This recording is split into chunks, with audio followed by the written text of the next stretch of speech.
This is LBC from Global, leading Britain's conversation with Nick Abbot. Is he crazy or is that just the way he acts? Right, so what are we doing? John Bercow could bypass. John Bercow, shall I start again? John Bercow could bypass Boris Johnson, take a huge swerve and recall Parliament himself if the PM loses his legal battle over prorogation. That's what the Supreme Court heard this week. It's all coming to a head next week. It seems like every week we say it's all coming to a head next week. Britain's top judges are going to give their verdict in a highly contentious case next week after 3 days of legal argument, which finished on Thursday. Lord Panic, QC, who's a real person and not just a comedy name I made up. Lord Panic, QC, representing Remainer activist Gina Miller. You remember Gina Miller, don't you? Bill! Yes, that's her. He suggested that the court could find the prorogation unlawful and leave it to Parliament to decide what happens next. Hang on, I'm going to cough. That's better. Lord Panic, QC, representing Remainer activist Gina Miller, suggested the court could find prorogation unlawful and then leave it to Parliament to decide what happens next. And wouldn't it be marvellous if what happened next was we never heard the word prorogation again? Yes. And if that happens, the Commons Speaker and his counterpart in the Lords may be entitled to reopen Parliament themselves. So said Lord Panic. The government has indicated it may try to prorogue again if it loses. To re-prorogue. In his closing remarks yesterday, Lord Panic, QC, said, "The evidence before the court is incontrovertible. There's no need for the jury to retire." Rock and roll! He said the proper course for the court in these unusual and difficult circumstances is to let Parliament sort out the problem. Oh, we're doomed. Parliament sort out the problem. I think that ship sailed and sunk. And what are the possible outcomes in this increasingly unrealistic soap opera that we're all trapped in? Well, you know what? I'm sure that I was given the option of the blue pill and the red pill, and I think I took the wrong one. The Speaker and Lord Speaker could take action to ensure that Parliament reopens as soon as possible next week. That's option one. The court could find that Parliament was never properly prorogued and so has actually remained in session all along. That's option two. It could also rule that Mr Johnson's actions were unlawful without ordering a recall of MPs. How does that work? In other words, anything could happen in the next 5 minutes. And Bozo's lawyers argue that the suspension of Parliament was a political matter beyond the remit of the courts. And his opponents say he misled Her Majesty the Queen, which is against the law, apparently. It's the absolute worst thing anybody can do. I don't quite know what it's got to do with her. But his opponents say that he misled Her Majesty and intended the prorogation to stop Parliament interfering in the Brexit process before October the 31st.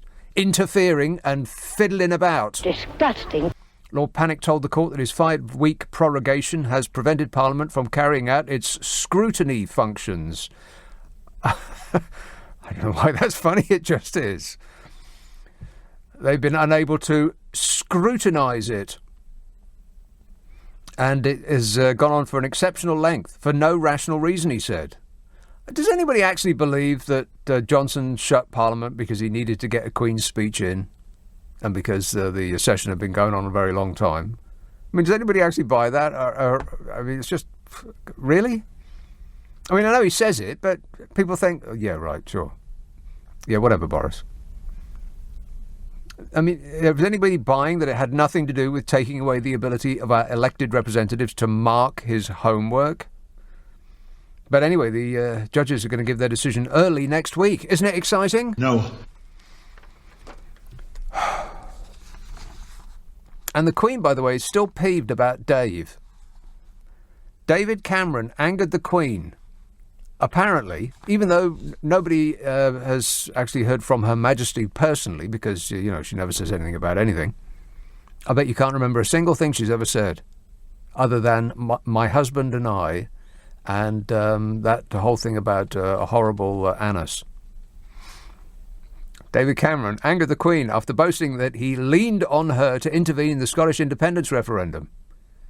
In an unprecedented royal rebuke this week, the Mail says that palace officials said that the former Prime Minister had caused Her Majesty an amount of displeasure with her claim. Oh, no. Her Majesty is displeased, and one does not want to encounter Her Majesty's displeasure. A royal source told the Mail, make no mistake, they are furious about that. They? They? Is the Queen non-binary? They and them are their preferred pronouns. Did I miss her coming out? And the word of Her Majesty's displeasure came after David Moonface Cameron revealed in a TV documentary that he held discussions with the royal household. He stood there in an empty room having a discussion with the House. This was during the referendum campaign. He suggested that the Queen could boost the case for Scotland to remain in the UK. He even suggested that, quote, the raising of an eyebrow would make a difference. And people are freaking out about that. Well, what's she for, if not to keep the union together? I mean, can't we rely on her for even that? At the cost of £83 million a year, which is actually £345 million a year, including expenses and security and everything else that she and her family deem it unworthy for them to pay themselves. We can't even get her to do that without her having a fit. What is the royal family for, if not to keep the union together? I mean, the royal family cost double what they did 7 years ago. Can you believe that? Twice as much. An estimated yearly cost of £345 million, and we don't even get the Queen to raise an eyebrow to keep the nation together. It's beneath her. What a way to run a kingdom, eh? Dreadful. The head of the royal family is the head of state, and gets the Prime Minister of the day to drop everything, no matter how busy they are, and hot-foot it over to her to bow and scrape and tell her what's what.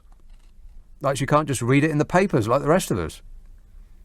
I mean, if she doesn't actually interfere, as her supporters claim, why does she need to be filled in on the news every week from the top person in the land? Don't they get TV reception in their palaces, castles, manors, houses, cottages, lodges, halls, parks, priories, forts and estates? Stick up an aerial. I mean, you'd think the PM's got better things to do than drop everything that he's doing and hurtle over the palace to have a chat. I mean, if she doesn't get involved, why does the PM have to do that? She's got the world's most prestigious newsreader. I bet Reginald Bosanquet didn't come more expensive than that. I mean, what does she do when she sees a bird that she doesn't recognise? Get David Attenborough to fly back from the Kalahari to identify it for her. So David Cameron, the former Prime Minister, was left embarrassed after palace sources made it clear that there was intense irritation at his decision to breach the protocol governing conversations with the Queen and her senior advisers. Conversations which Prime Ministers are expected to take to the grave. Well, that's okay then. The royal family cost us the same as building a new hospital every year, and they're totally unscrutinised, unquestioned, above the law, unelected and unfireable. Hey, thank goodness we've taken back control, eh? 0345 6060 973. You can text 84850, email nicka@lbc.co.uk, and if you're on Twitter, it's @LBC. Let's take one of these suspiciously keen callers right off the bat. Staines. Ugh. Hello, Anthony. Good evening. Anthony. Yes. Well, don't panic. That's the key word for next week. Right. No matter what happens, because this is just the warm-up for the real clown show next week. There's more? There's more? Yes, there's more. Let's just Boris doesn't implode on Monday when they get the judgment. Yeah. So really, that is the key phrase for this week. Don't panic, because this end of the pier show in Brighton is merely a sideshow. Well, I know that's a sideshow. Of course it's a sideshow. They're not running the country at the moment. No, they haven't done for 15 years, have Yes. they? But, and look at the state of it. well, yes. And then there's more to come, because they've got Boris. Yeah. Well, grip on firmly, Anthony. It's going to be a bumpy ride. I will. All right. Thanks a lot, mate. 0345 6060 973. Liam in Brighton says, what is Brexit? I keep hearing that from everyone. Got a pedant texting us. George says, Dear Nick, is Lord Panic related to General Chaos? Listeners with material. Oh, no. But that was a good one. I'll make an exception in that case. Excellent work, George. Just don't do it again, that's all. 0345 6060 973. Friday and Saturday night at 10. Nick Abbott, LBC.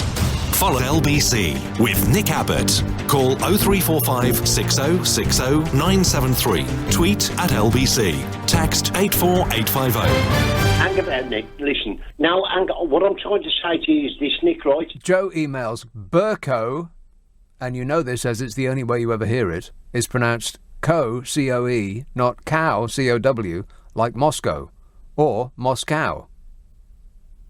Steve in London says, Her Majesty does not touch anything political, including newspapers. Protocol. She doesn't touch newspapers? What, even with her gloved hand? Please. Tyab says, the scream that you've just used with Lord Panic is very useful. Today some lady called me and said that you were involved in an accident that was not your fault. Yeah, I get that all the time. I just screamed as you used that scream and she just hung up. So thanks, Nick, it really worked. Yeah, well, you're welcome. It's very polite. He said, Thank you. Mal in Belfast says, sorry about Thomas Cook going under because of the price of the pound and Brexit. Brexit. Got to say it like Theresa May. Brexit. We're still not missing you, by the way, Theresa. But you should kick off your clown shoes and put your feet up. You deserve it. He says, sorry about Thomas Cook going under because of the price of the pound and Brexit. This should tell us to stay at home. Stuff your bleeping euro. You outsiders just come here. You'll be pleasantly surprised at how far your money will go. Along with climate change, Britain is baking at some times, and yet a winter wonderland is available at other times. Thomas Cook should adapt this new position, says Mel, who's been thinking about this way too much. Can you pray see your thought next time, Mel? Richmond, hello, Rajiv. Mr. Nick, what a pleasure to listen to your voice. Is it? I thank you a million. I have missed you. And I have also heard that your partner is an interior designer. So next time I endeavor to decorate my house, I will consider your partner. Well, Nick, that's news to me, Rajiv. But anyway, go on. That's what I heard on LBC. Well, yeah, no doubt.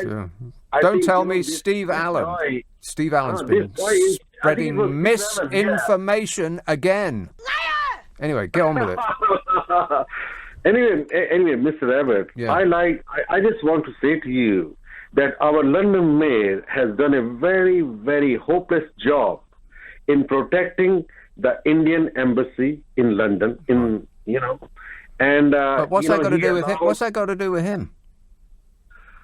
Because he's the one who should be protecting London, isn't it? From law and order, he's the guy who gives the police the orders and what to do and what not to do. Well, I don't think it's down to the minutiae like that. Well, I think he failed to protect the Indian embassy. Why? What's happened to the Indian embassy? East Indian people, they were celebrating their 15th of August, Independence Day from Britain. And these Pakistani people went there. Did you say the 15th of August? Yes, sir. Well, it's a bit late, isn't it? You should have called on the 15th of August. Well, how can I call on 15th of August? You would have been very busy. We're on 24 hours a day, Rajiv. Right, I do know that. Other presenters are available.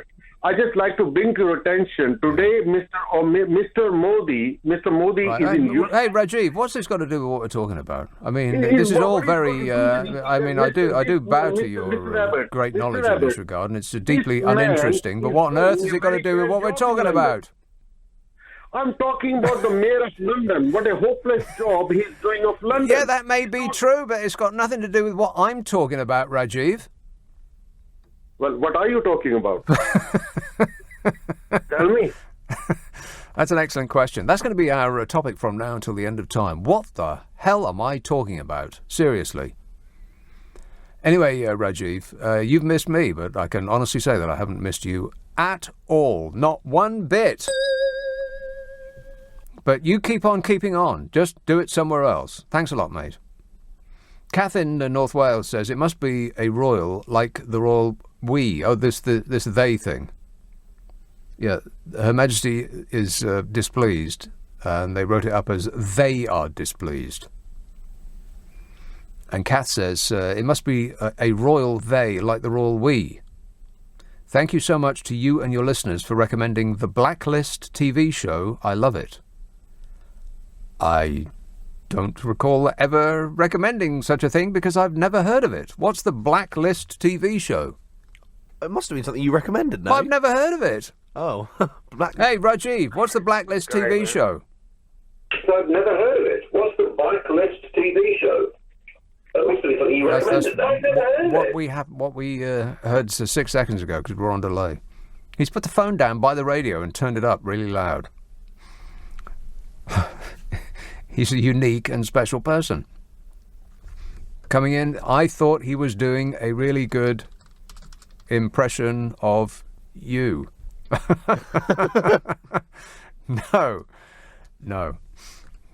But what do you think about that, Rajiv? And how well he's received in America. Yes. You know, Mr. Trump has joined him. Still ranting on about Hey, Sadiq you Khan. guys What on can't earth has this even got to do with Indian embassy? anything that we're talking about? The Indian why don't embassy. You guys, you ruled India for 400 years. I did not. And you guys just snubbed India like, oh, well, one of those countries we just robbed. Okay. We just brought. Yeah, ships that's what of we gold do. from That's what we India. used to do for a living, You don't care Rajiv. about that country, You know, Americans don't see it like that. Americans see a successful country like India, and Indians are such proud, hard-working, Yeah, no doubt. industrialists. And you guys in England, me- you don't appreciate us. It's my fault. I understand. All right. Well, It's thanks not your for fault. distilling distilling it for us, Rajiv. like Please, that can you in put it in a London letter every and day. pop it in the post? Good grief! A call from the permanently angry Rajiv. And I've heard his call many times. And he starts off quite quietly and then starts screaming and yelling in about 30 seconds. But this time around, because we haven't spoken for a good long while, he just went straight to the yelling.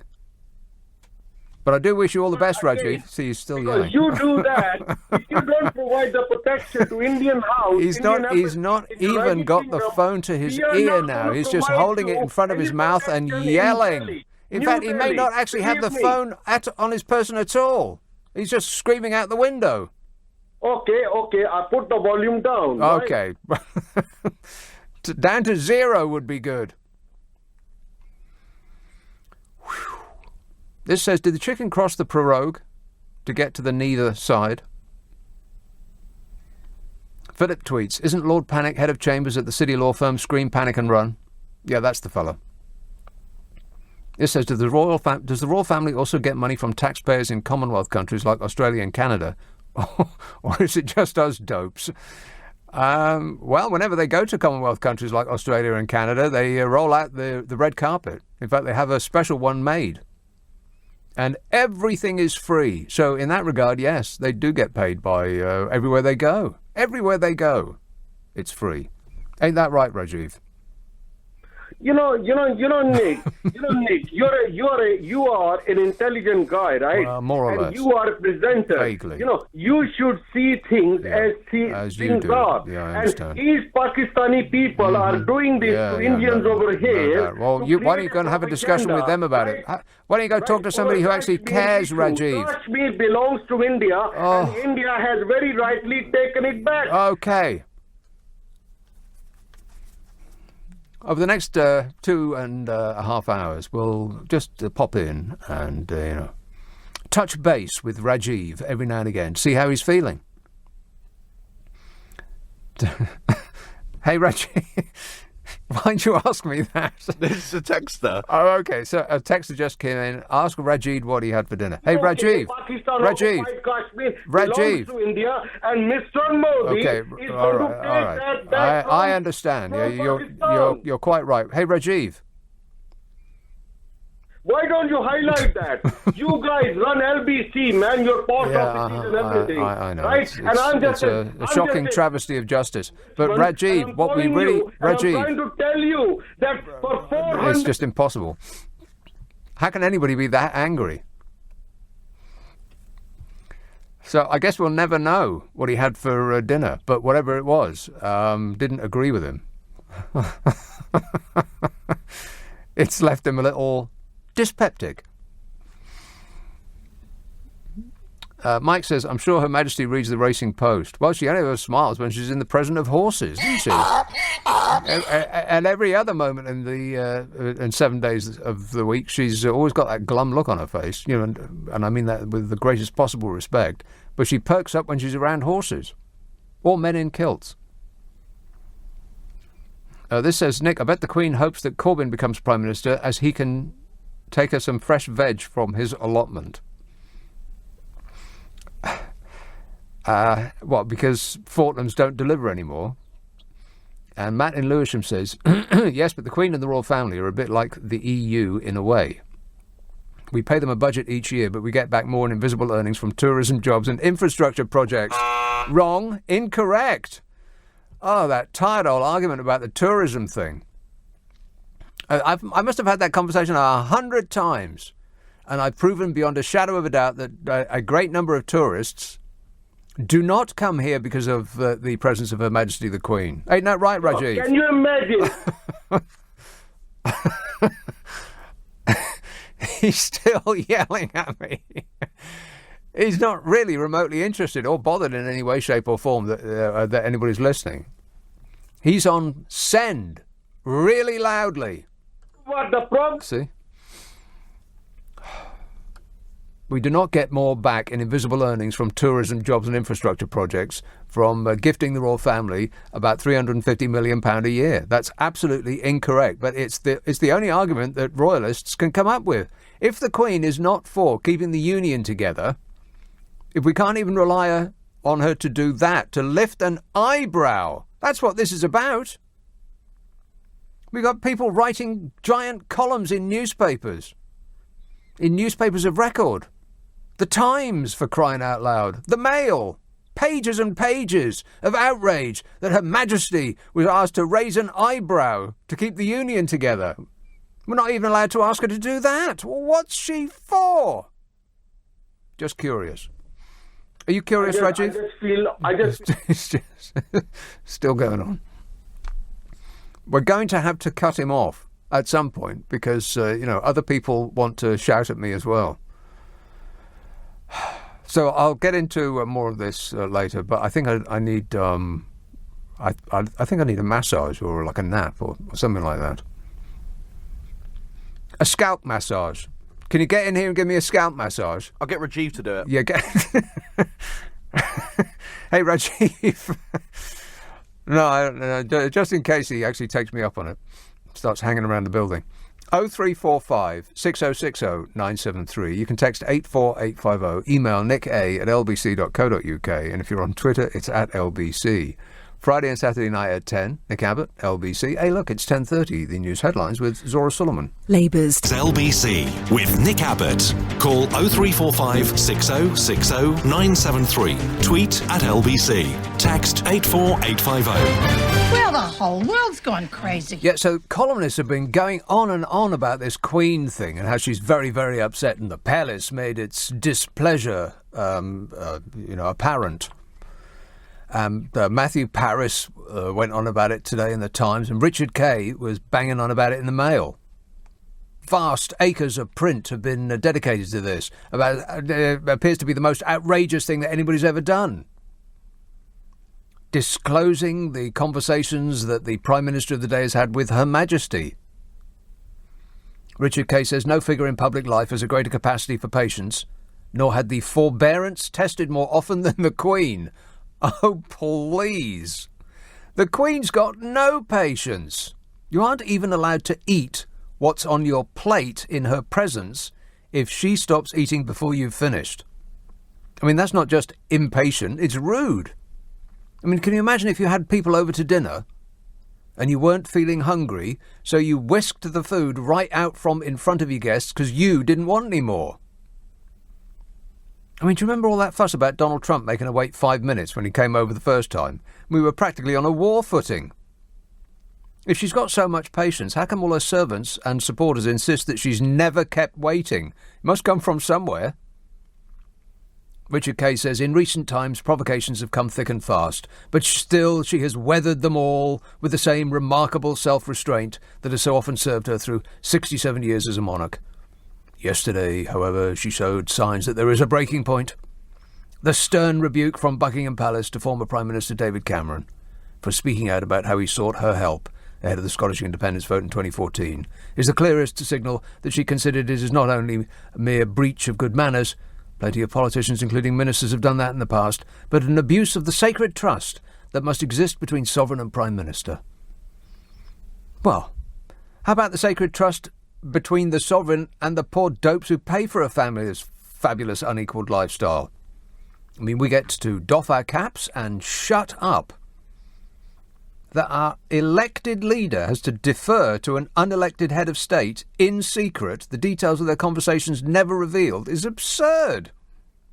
And it is the opposite of taking back democracy and all that guff that the flag-waving Brexiter royalists keep spouting on about. Richard Kay says, we can be certain that the view which emanated in a coded briefing from royal aides to the BBC that there was an amount of displeasure over Mr Cameron's remarks fully reflects the Queen's attitude. Well, I'm sure it does. He says the intervention was reminiscent of the extraordinary "The Knives Are Out for Fergie" headline in '92 when, following her separation from Prince Andrew, palace officials attacked the Duchess of York's unruly behaviour and questioned her suitability for royal life. Yeah, and what would you think of a family that treated a daughter-in-law like that, by the way? Briefing against her is just a posh way of saying gossiping and trolling her. Not fit, inappropriate, not one of us. Can you think of anything less kind or ruder than that? Richard Kay says, reacting to David Cameron's decision to bring it up now, royal sources say it serves no one's interests for conversations between a PM and the Queen to be made public. It makes it very hard for the relationship to thrive, they said. Aides will pray that admonishing David Cameron will ensure that the normal diplomacy between sovereign and Prime Minister can return. Yeah, so they can go back to being entirely secretive. The royal hem sniffers always say that she brings in the tourists, which she doesn't. And she keeps out of politics, which she doesn't. And it's only ceremonial anyway, which it isn't. And she keeps the nation together, which she doesn't. So apart from that, how's she doing? Oh, fabulous. Just curious. 0345 6060 973. You can text 84850. Email nick@lbc.co.uk. And if you're on Twitter, it's @LBC. Let's have Blackpool. Rob. Hiya, Nick. Yes, Rob. I was wondering, we could kill two birds with one stone, or she could have done. She could have used, with a displeasure, the royal prerogative. Prerogative, I should say. I get it. What do you think? I'm trying not to think about it. Tell me about panic again. Is it real? There can't be a load panic. I'm not having it at all. I'm afraid so, yeah. Would I make something like that up?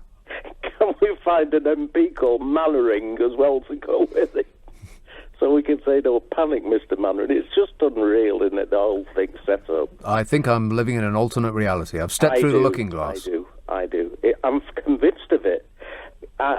When I'm of a certain age, and when I was a kid, we used to watch Mike a certain age? What does that mean? Yeah, 66. 66 years old. 66. Yeah. Thank you. Did you hear that, Eda? I've got my missus with me at the minute. She was same age as me. When she was young, she was a stunner. She wasn't good looking. She used to work in the abattoir. Yeah. Okay, these are the jokes, folks. Let that be the last joke you tell, Rob. Okay, time up. Painful. Scunthorpe. Tim. Hey, how you doing, Nick? Good, Christ, thanks. I just stopped laughing, mate, and chuckling. I've got a cold as well. My throat's killing me. Oh, he's got a cold. Stop whining. Oh, it hurts, man. Hey, listen, when we go to the news, the first headline is to do with this Tom Watson thing. Yeah. And what I don't understand is I've heard all evening, Tom Watson is this because he wants to know to what level Jeremy Corbyn's had about trying to oust him. It's like, how do these people, bearing in mind he's the actual deputy leader of the opposition, how do they communicate? Is it braille? Is it smoke signals? Why can't he just go and say... I mean, here's me a Lincolnshire, mate. I'm a yellow belly, but I'll try and do my best for a southern accent where you come from. But it'd be sort of like, I'll tell you what I'll do. I'll get my slippers on. I'm going to go and have a word with that Jezza and find out what's going on. He sort of knocks on his door, and then sort of Jezza says, who's that? And he goes, Tom Jez. He goes, what's the matter with you? All right, Tom. And then he comes to him and he tries You don't need to do your act. Okay, thanks a lot, mate. I don't know how they communicate. Poorly, apparently. The Labour Party, what is going on with the Labour Party? Seriously, they should be so far ahead in the polls. I mean, this country is, like I've said it before and I'll say it again, it's been shaken up like a snow globe. It's in a right state. And what are the Labour Party doing? They're busy shooting themselves in the foot. They formed a circular shooting party. This message says, it's all in capitals, like he's shouting at me. Nick Abbott, you are a typical Ramona. Also has some respect for the Queen, please. Also has some respect for the Queen, please. I think, royalists have to explain to me how that's right. That the Prime Minister has to drop everything that he's doing and take the afternoon off to go and tell the Queen what's up. Like she can't pick up a paper or listen to the news on the radio. And it's in secret. And she's unelected. And he's unelected. Does that sound like taking back democracy? No. No, not to me. But leavers seem to be almost to a man and woman and in between. Supporters of the royal family. And to them I would say, well, how about King Andy? Because you don't get to pick and choose, you just get what's given. What's given by God. How about King Andy? How does that strike you? Because it's possible. If there was a freak yachting accident, King Handy Andy, Mr. Air Miles himself. How does that grab you? You would still be supportive? Because you're either all in or all out. There's no in-betweeny. Chris says, Nick, I feel so bad. I was trying to listen to your caller, Rashid. And my young son started talking through it, but I really wanted to hear what he had for dinner, so I shouted, shut up. Then I got told off by my wife and had to go upstairs and apologise to my son and read him a bedtime story. But I missed what Rajid had for dinner. Please tell me, after all of that, did we find out? No, I'm afraid we never did. And we never will. Hopefully. And speaking of him, here's a caller about him in Tooting. Max. Max. Hello there, Nick. Yes, Max. Hello there, sir. I just respect you so much. I respect you so much. But? As I said, Roger, what you said from a previous caller, what they're saying about what's happening about the Indians and this and that. Yeah. And, what a waste of time. But, what a what? What a waste of time. I don't know. I don't know about that, but I was trying not to listen. I was recoiling. Had my fingers in my ears during most of it. The volume was just off the scale. It was bending the needle on my VU meter. Nick, you're a legend. Anyway, I was saying, I think Mr. Corbyn is doing the right thing. And what it's going to be, I think, when actually the party goes a bit forward, bit extra, and they will actually win the election. We just want to kick this government out. Right. Mr. Corbyn is doing the right thing. Well, I'm not sure he's doing the right thing. He seems to be desperately unpopular with the people. But anyway, Max, I'll deal with that in a minute. But I have to go because, I've just got to go. 0345 6060 973. You can text 84850. Email nick@lbc.co.uk. If you're on Twitter, it's @LBC. Let me take this moment to remind you about my Super Soaraway podcast. It's 30 minutes of amusement. If you like this show, you'll love it because it's all the chaff taken out. Only the wheat. It's the best of my favourite calls. And it lasts 30 minutes. It comes out on Monday at noon. And there's many, many, many episodes up there at the moment if you want to enjoy it. It's available on Global Player, the app here, which has a multiplicity of podcasts. In amongst there, you will find two of mine. One is the full show, and one is the 30 minutes best of, which is called the Nick Abbot Habit. If you point your computer at an internet near you, then ask for it by name, the Nick Abbott Habit. Hearing Britain's conversation. LBC with Nick Abbott. Oh, right, yeah. Joseph tweets, I'd like to think the Queen sits in the palace watching Keeping Up with the Kardashians and the like and just heckling at the TV. Well, we'll never know. It's a secret.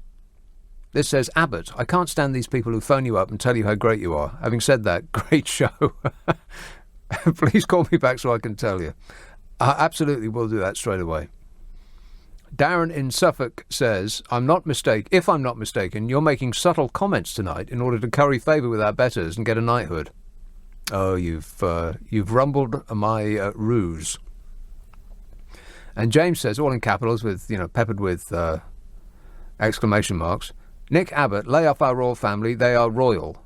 Royal by birth, royal by blood, royal with 3 A's. Well, you make a good point, James. Here is Croydon. Hello, Barry. Hello, mate. How you doing, Nick? Good, you thanks. Right? Yes, fine, thanks. Listen, I'm going to keep it short, sweet, and snappy. Yes. I don't like the negative talk about the Queen. Oh, no. She's meant a lot to me, to my family, to my granddad, to my great-granddads. But right? what has she meant? She's everything British, mate. From tea and scones to kicking immigrants in high streets. Listen. Did I just hear what you said there? I dropped into an old... Is this real life or am I hallucinating? Yowza. Did he just say that the Queen is everything British? Like tea and scones and kicking immigrants in the high street? Is that what he just said? Oh, my God. On behalf of LBC, I'd just like to say... I am very sorry that I screwed up. Totally I am so sorry. You just don't know how sorry I am. I'm sorry. What did you say? I thought he said teaching immigrants in high school. No, you're definitely right. I thought he said kicking immigrants in the high street. I had no idea. It's a bizarre night, ain't it? Can you check outside and see if it's a full moon? I don't think it is. Steve says, Nick, even if you didn't have the Royals anymore, you'd still have the upkeep of all the buildings and the staff to run them. These belong to the country, and we would still have to have a head of state, which would have to be paid. Although it may be cheaper, you would still have to pay out. That's completely incorrect in every respect, Steve. Why do we need a head of state? We've got a giant unelected upper house to put a brake on an erring prime minister. I mean, America doesn't have a head of state, not a separate one either. And it's doing very well. I'm president. Can you believe it? And as for the upkeep of the building, well, yes. But then we would really have an attraction for the tourists. Then we would have all of those palaces that would be open to the people, just like National Trust properties. And you'd have to pay to get in, but that would pay for the upkeep. And imagine all of the magnificence that we'd be able to see with our own eyeballs and touch and feel and squeeze it all. Be marvellous. But what at the moment, all we do is get to pay for it, but we don't actually get to see it. Can't step inside. We just get to pay. John says, Nick, if the SNP get their wish for independence, does that mean that they'll sort defence themselves? If so, someone better tell them that a headbutt and a bottle of scotch around the ear ain't going to be enough to stop the Russians. The Russians aren't going to invade Scotland. Why would they do that? Defence. The amount of money that we spend on defence, for what purpose? All of those nuclear weapons. Why? Billions and hundreds of billions of pounds of money that we haven't got to spend on weapons that we're not going to use. And why do we need them? How many nuclear weapons does Belgium have, for instance? What a giant waste of money. We might as well just set fire to the money that we give the government in tax. What on earth do they do with this? Here's Ipswich. Hello, Gary. Hiya, Nick. Gary. Well, that hundreds of billions of pounds, that keeps many rich people very happy. Yeah. Because the money the just defence down industry. into their bank account. Yeah, the defence racket, yes. Yeah, so now you know. So that's why we spend it. I'm agreeing with a lot of what you're saying tonight. What? It hurts. But there's so many parallels with what you're saying about the Queen and being unelected and costing a lot of money, not value for money, and overrated. And just that issue itself, that the Prime Minister of the day, up to his eyeballs with busy, and he has to drop everything to go and spend the afternoon chatting with the Queen in secret. Why?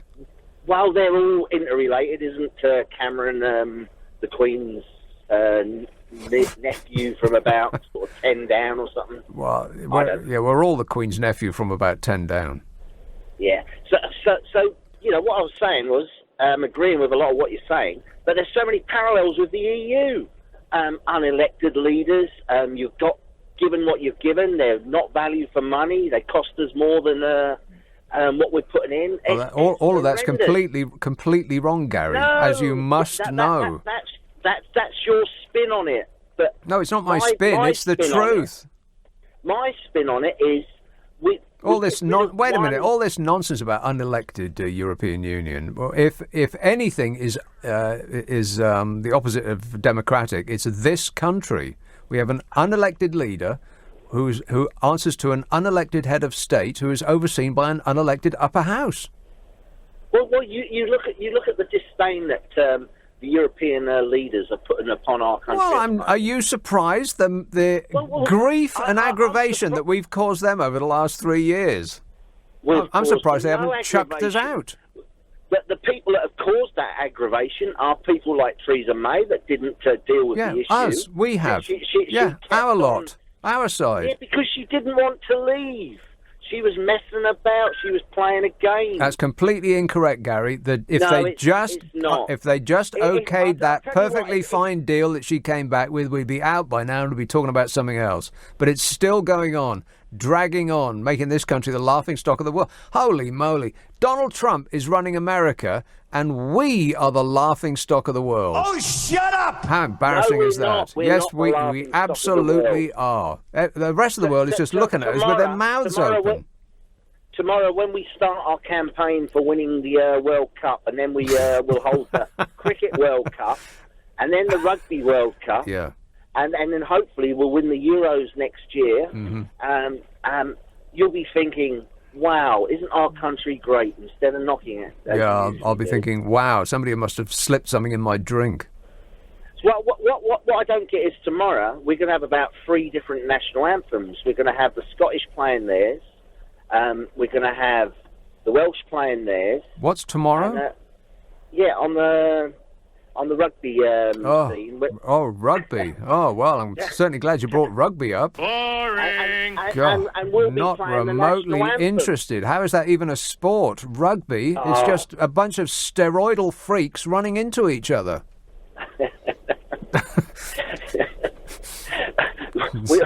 we must join in then, Nick. All right. As soon as I can locate a muscle, then I'll be right there. All right. Thanks a lot, Gary. 0345 6060 973. So there's going to be rugby tomorrow. Anybody interested? No. No, I wouldn't think so. I know I'm not. Matthew in Canterbury says, how was Folkestone? Folkestone was great. I mean, it really is a very enjoyable place to be. There's no family stuff there at all. There's nothing for kids at all. There's no Kiss Me Quick hats, there's no candy floss, there's no amusement arcade, there's none of that at all, nothing. But if you're a grown-up and you like food and you like views and they've got nice architecture and they've got walks in like a windy park thing, which seemed to be a druggy hangout, actually. It was a little bit intimidating. That windy walk that goes down to the beach seemed to be a little druggy to me. Perhaps where people score. Perhaps. Want to score some pot? But apart from that, it was tremendous, and I can't wait to go back.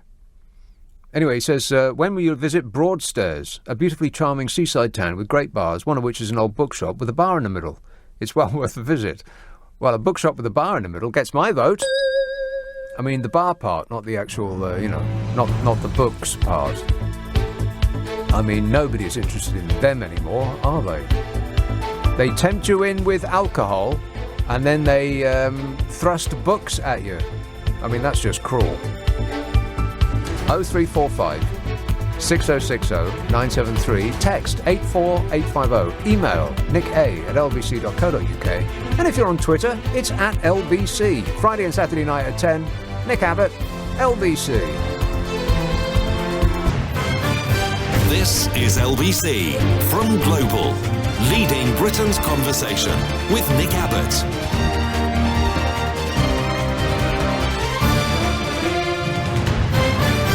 Well, let's get back to it. 0345 6060 973.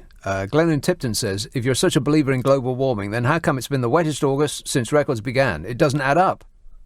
Of course it adds up. This is precisely what they said it was going to do.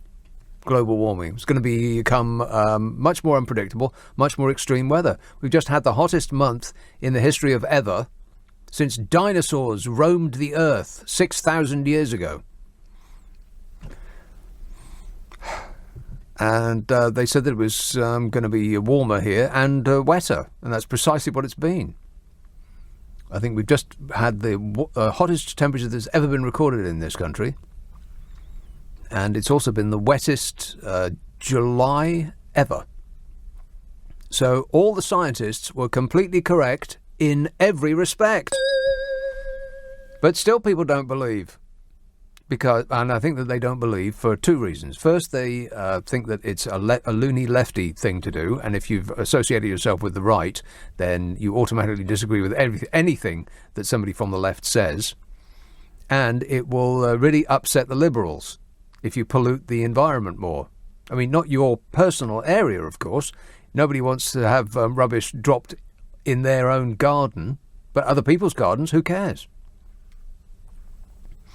And, of course, if we agreed that the human beings were actually causing the planet to warm up, we would have to admit that we need to change our lifestyles. And nobody wants to do that. Nobody wants to change their lifestyles. Even small little things, like buying fewer stupid cheap clothes, for instance. Baz in Notts says, you would think that Labour would be miles ahead of Bojo and his motley crew, but there's a problem. And that's the scruffy little bearded man at the helm of Labour who constantly presses the self-destruct button. So thanks, but no thanks, Jezza. And there was a poll that came out yesterday. Jeremy Corbyn is the most unpopular opposition leader ever, according to a new poll, as the Labour leader prepares to face an all-out Remainer rebellion at his party's annual conference, says the Mail. Gleefully, I might add. The latest Ipsos Mori survey found that 16% of voters are satisfied with Mr Corbyn's performance, compared to 76% who are dissatisfied. Wow. That gives him a net rating of minus 60. His rating is the lowest ever recorded for an opposition leader by the polling firm, which started asking how satisfied people were with their political leaders in 1977, which was an excellent year for music. Rock and roll! Labour's annual gathering in Brighton, Corbyn under intense pressure to shift his position on Brexit, or just to find one, would be a good idea. The scale of the challenge Corbyn faces in balancing the overwhelmingly Remainer membership of the party's Leave-leaning Northern Heartlands was underlined this week with polls suggesting that the Lib Dems have leapfrogged Labour into second place. The Lib Dems! Groovy. Those sandal-wearing tree huggers. The survey found that just 1 in 5 sees Corbyn as a good representative of Britain on the world stage, and almost half view him as out of touch with ordinary people. Whereas, as opposed to the Eton-heavy front bench of the Conservative Party, you mean? Good grief. Even Labour supporters are exasperated with his ambiguous stand on Brexit, with more believing he's doing a bad job on the key issue than a good job, says the Mail. And by the way, Tony Blair's lowest point before he entered Downing Street was +7. How popular they used to be. Jeremy Corbyn is -60. Tony Blair, just before he was elected to the top job, +7. Wow. The Labour Party should be doing so much better. So much better. But I think the concentrated campaign of the right-wing press has paid dividends. And even though he isn't he's not running the country, he has no power of any kind whatsoever. But the fear that the right-wing press have put into the minds of the British people about what the bearded Beelzebub might do if he ever, got the keys to number 10, has made us all intensely dislike a man that most people would be hard-pressed to pick his voice from a tape of 10 other people. Because when you actually hear what he says, or you read the things that he has been saying, you think, oh, well, that's not so insane. I mean, if you told people in the street about some of his perfectly sensible policies, and you told them it was Boris Johnson or Nigel Farage that had suggested it, they say, oh, well, that's quite right, yes. But then you told them it was Jezza who said it, and then they freak out and start running away. Let's have a call in Richmond. Hello, Fred. That didn't work, did it? Let's try again. Hit it harder. Richmond. Hello, Fred. Are you kidding me? See, what I'm doing is I'm hitting it, and it doesn't go in straight away. There's a slight pause. So I hit it again, and at the moment that I hit it, it's gone live and then goes unlive because I've hit it again. So I'll try it one last time. Richmond, Fred. Hello, good evening. There you are. Thank you. Just wanted to say something about the fellow who just rang you up and saying, we pay into the EU so much money, we get nothing in return. Can I just point out to the gentleman that actually, if we were to trade with the EU under WTO rules, we will be paying them, or at least the public will be paying, 2.5 billion tax per month. Compare that with the 1 billion we pay just to be in the club. And you just realize how stupid it is to actually get out. Well, that's one of the reasons why it's stupid to get out, yeah. Yeah, but can I just confirm something else about Jezza and his polls? Yes. Wasn't he not most popular in 2017 as well? Was he not behind 20 points behind Theresa May? And did he not almost catch her? Jezza will make mincemeat out of Boris Johnson. And this idea that he's scared, let me just say this idea that he's scared about having an election is because people don't understand what it means.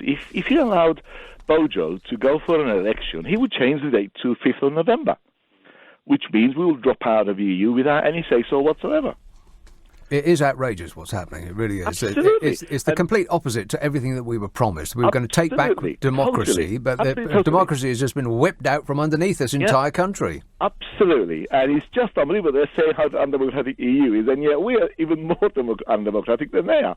Can I just explain one other thing as well? Just very simply, really.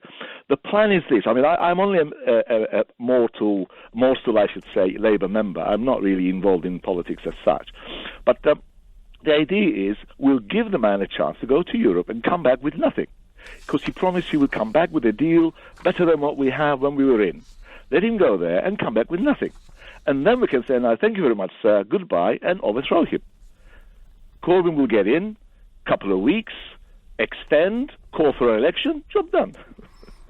I think that people are dissatisfied if there is a reason other than what they've read in the papers about, he's the devil incarnate. I think people are dissatisfied with his position because of this overwhelming and an overreaching issue of the day, which is Brexit. But once we get through that, then I think people might change their minds, because people might at least look at him and not just judge him on that one issue. Absolutely. I love the way you talked about the nuclear weapons, and you talked about Belgium. Why talk about Belgium? Talk about Germany. Germany has no nuclear weapons. That's true, yeah. Why are they not afraid? Well, yes. Nonsense. Yeah, why haven't they been overrun yet? Or bombed. Yeah, all right, okay, thanks a lot, Fred. Cheers, mate. 0345 6060 973. James says, on that subject, we have the biggest nuclear weapons so that we can point them at Belgium to get a better deal from the EU. Boris knows what he's doing. Boris knows what he's doing. Yeah. Wait a minute. I seriously doubt that. Steve says, if Hilary Benn was the leader of the Labour Party, they would walk into government no problem. Well, Keir Starmer said, he didn't mention him by name, but Labour's Keir Starmer, the guy who gives good hair, he was caught on tape saying a lot of people think that the party would perform better with a different leader. What? In a recording of a conversation with business leaders in Sunderland, the shadow Brexit secretary said he was well aware that Mr Corbyn was unpopular with some voters, and he conceded, however, that the political reality was that members back the embattled leader.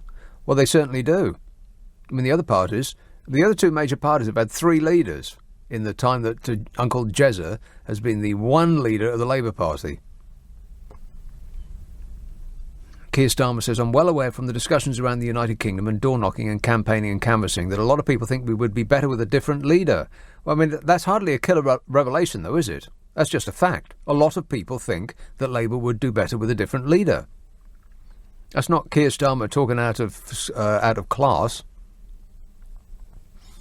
What's surprising is that a lot of people that would not want Labour to win are pushing for a new Labour leader. Don't you find that a little bit weird?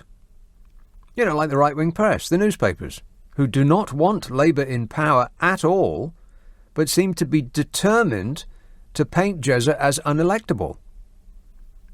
Curious, ain't it? It makes you wonder if the real reason they're trying to destroy him is that they think he is electable. Confused? Yes. Keir Starmer said that a lot of people think that the bearded Beelzebub is a liability, and they went on to swiftly stress that this was not his position, but added that many members of the general public liked Jezza. And when asked, the general public said, or at least that's what they were reported to have said by the Daily Mail. Keir Starmer said, a lot of people think we've got the right leader. I think the reality of the situation is that we are in a Labour Party of 500,000 members, which is pretty amazing. It is. It's the biggest political party in Europe. We have a one-member, one-vote system for electing our leader, and Jezza has twice been elected leader of our party, and therefore is going to be taking us into the next general election, whether the Daily Mail likes it or not. And don't you find that, I mean, have you ever sort of sat and thought about that? Why do the right-wing press try to bury him so much? Why do they want Labour to change their leader? Why are they so concerned if he's so unelectable? Sir Keir also suggested that Labour leaders face more criticism from the media than those of other political parties. Duh. And when I say duh, I mean that in the most respectful way possible. He said people didn't have to think back very far to Red Ed Marxist Ed Miliband, who would cause chaos, versus a calm David Cameron, who would steer us through. And I do recall that. That's how the papers were defining the choice before us. Marxist Ed Miliband, who would cause chaos, versus calm David Cameron, who would steer us through. And how did that go, by the way? Oh, fabulous. Still not missing you, Dave, in case you were wondering. But if we do, we know where to find you. In the shed where they keep the tools. I think this is nonsense. 0345 6060 973. Text 84850. Email nicka@lbc.co.uk. If you're on Twitter, it's @LBC. Friday and Saturday night at 10, Nick Abbott, LBC. This is LBC. It's leading Britain's conversation. LBC with Nick Abbott.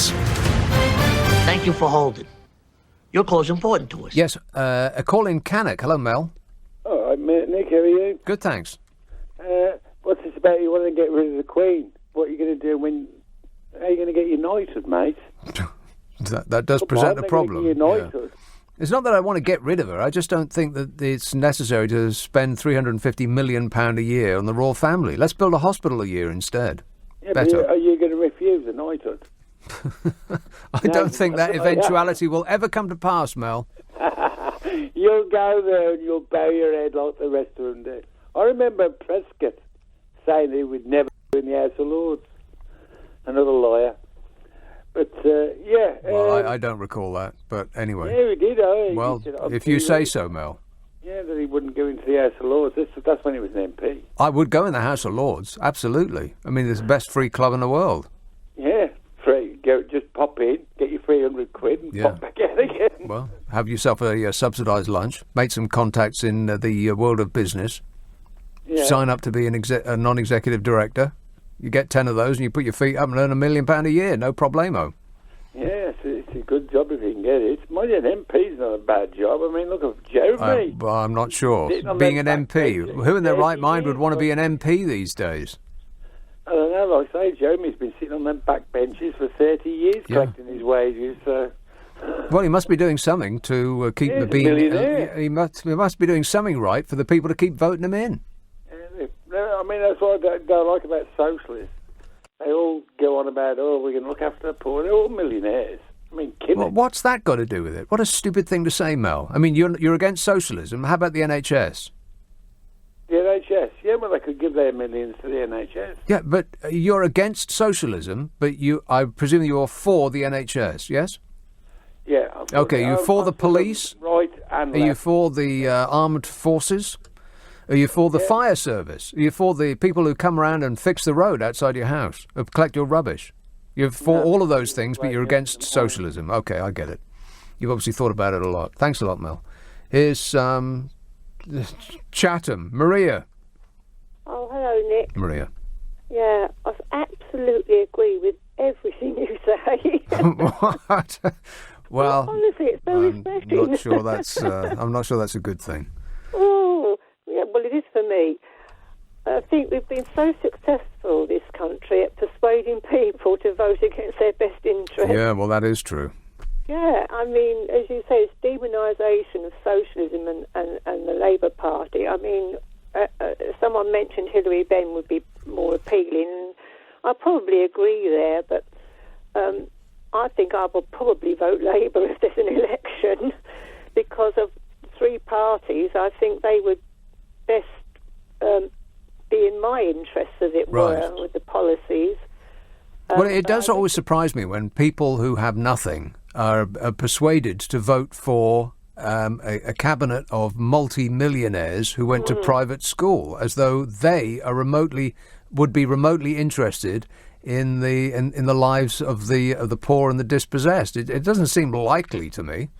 No. Well, I was originally phoning about the royal family because I was just going to add that I think their existence underpins the class system in this country. Well, it does. And as you say, I mean, basically, I think I'm a Republican. I mean, I do like all the pageantry and everything. Yeah, so, it's fun. It's amusing. That's right.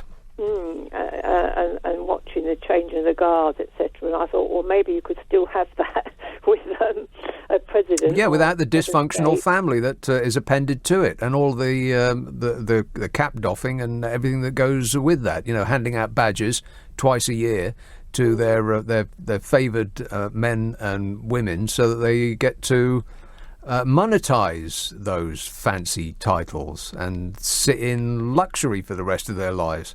It does perpetuate this this ridiculous system that those who are who do not benefit from it insist that it continues.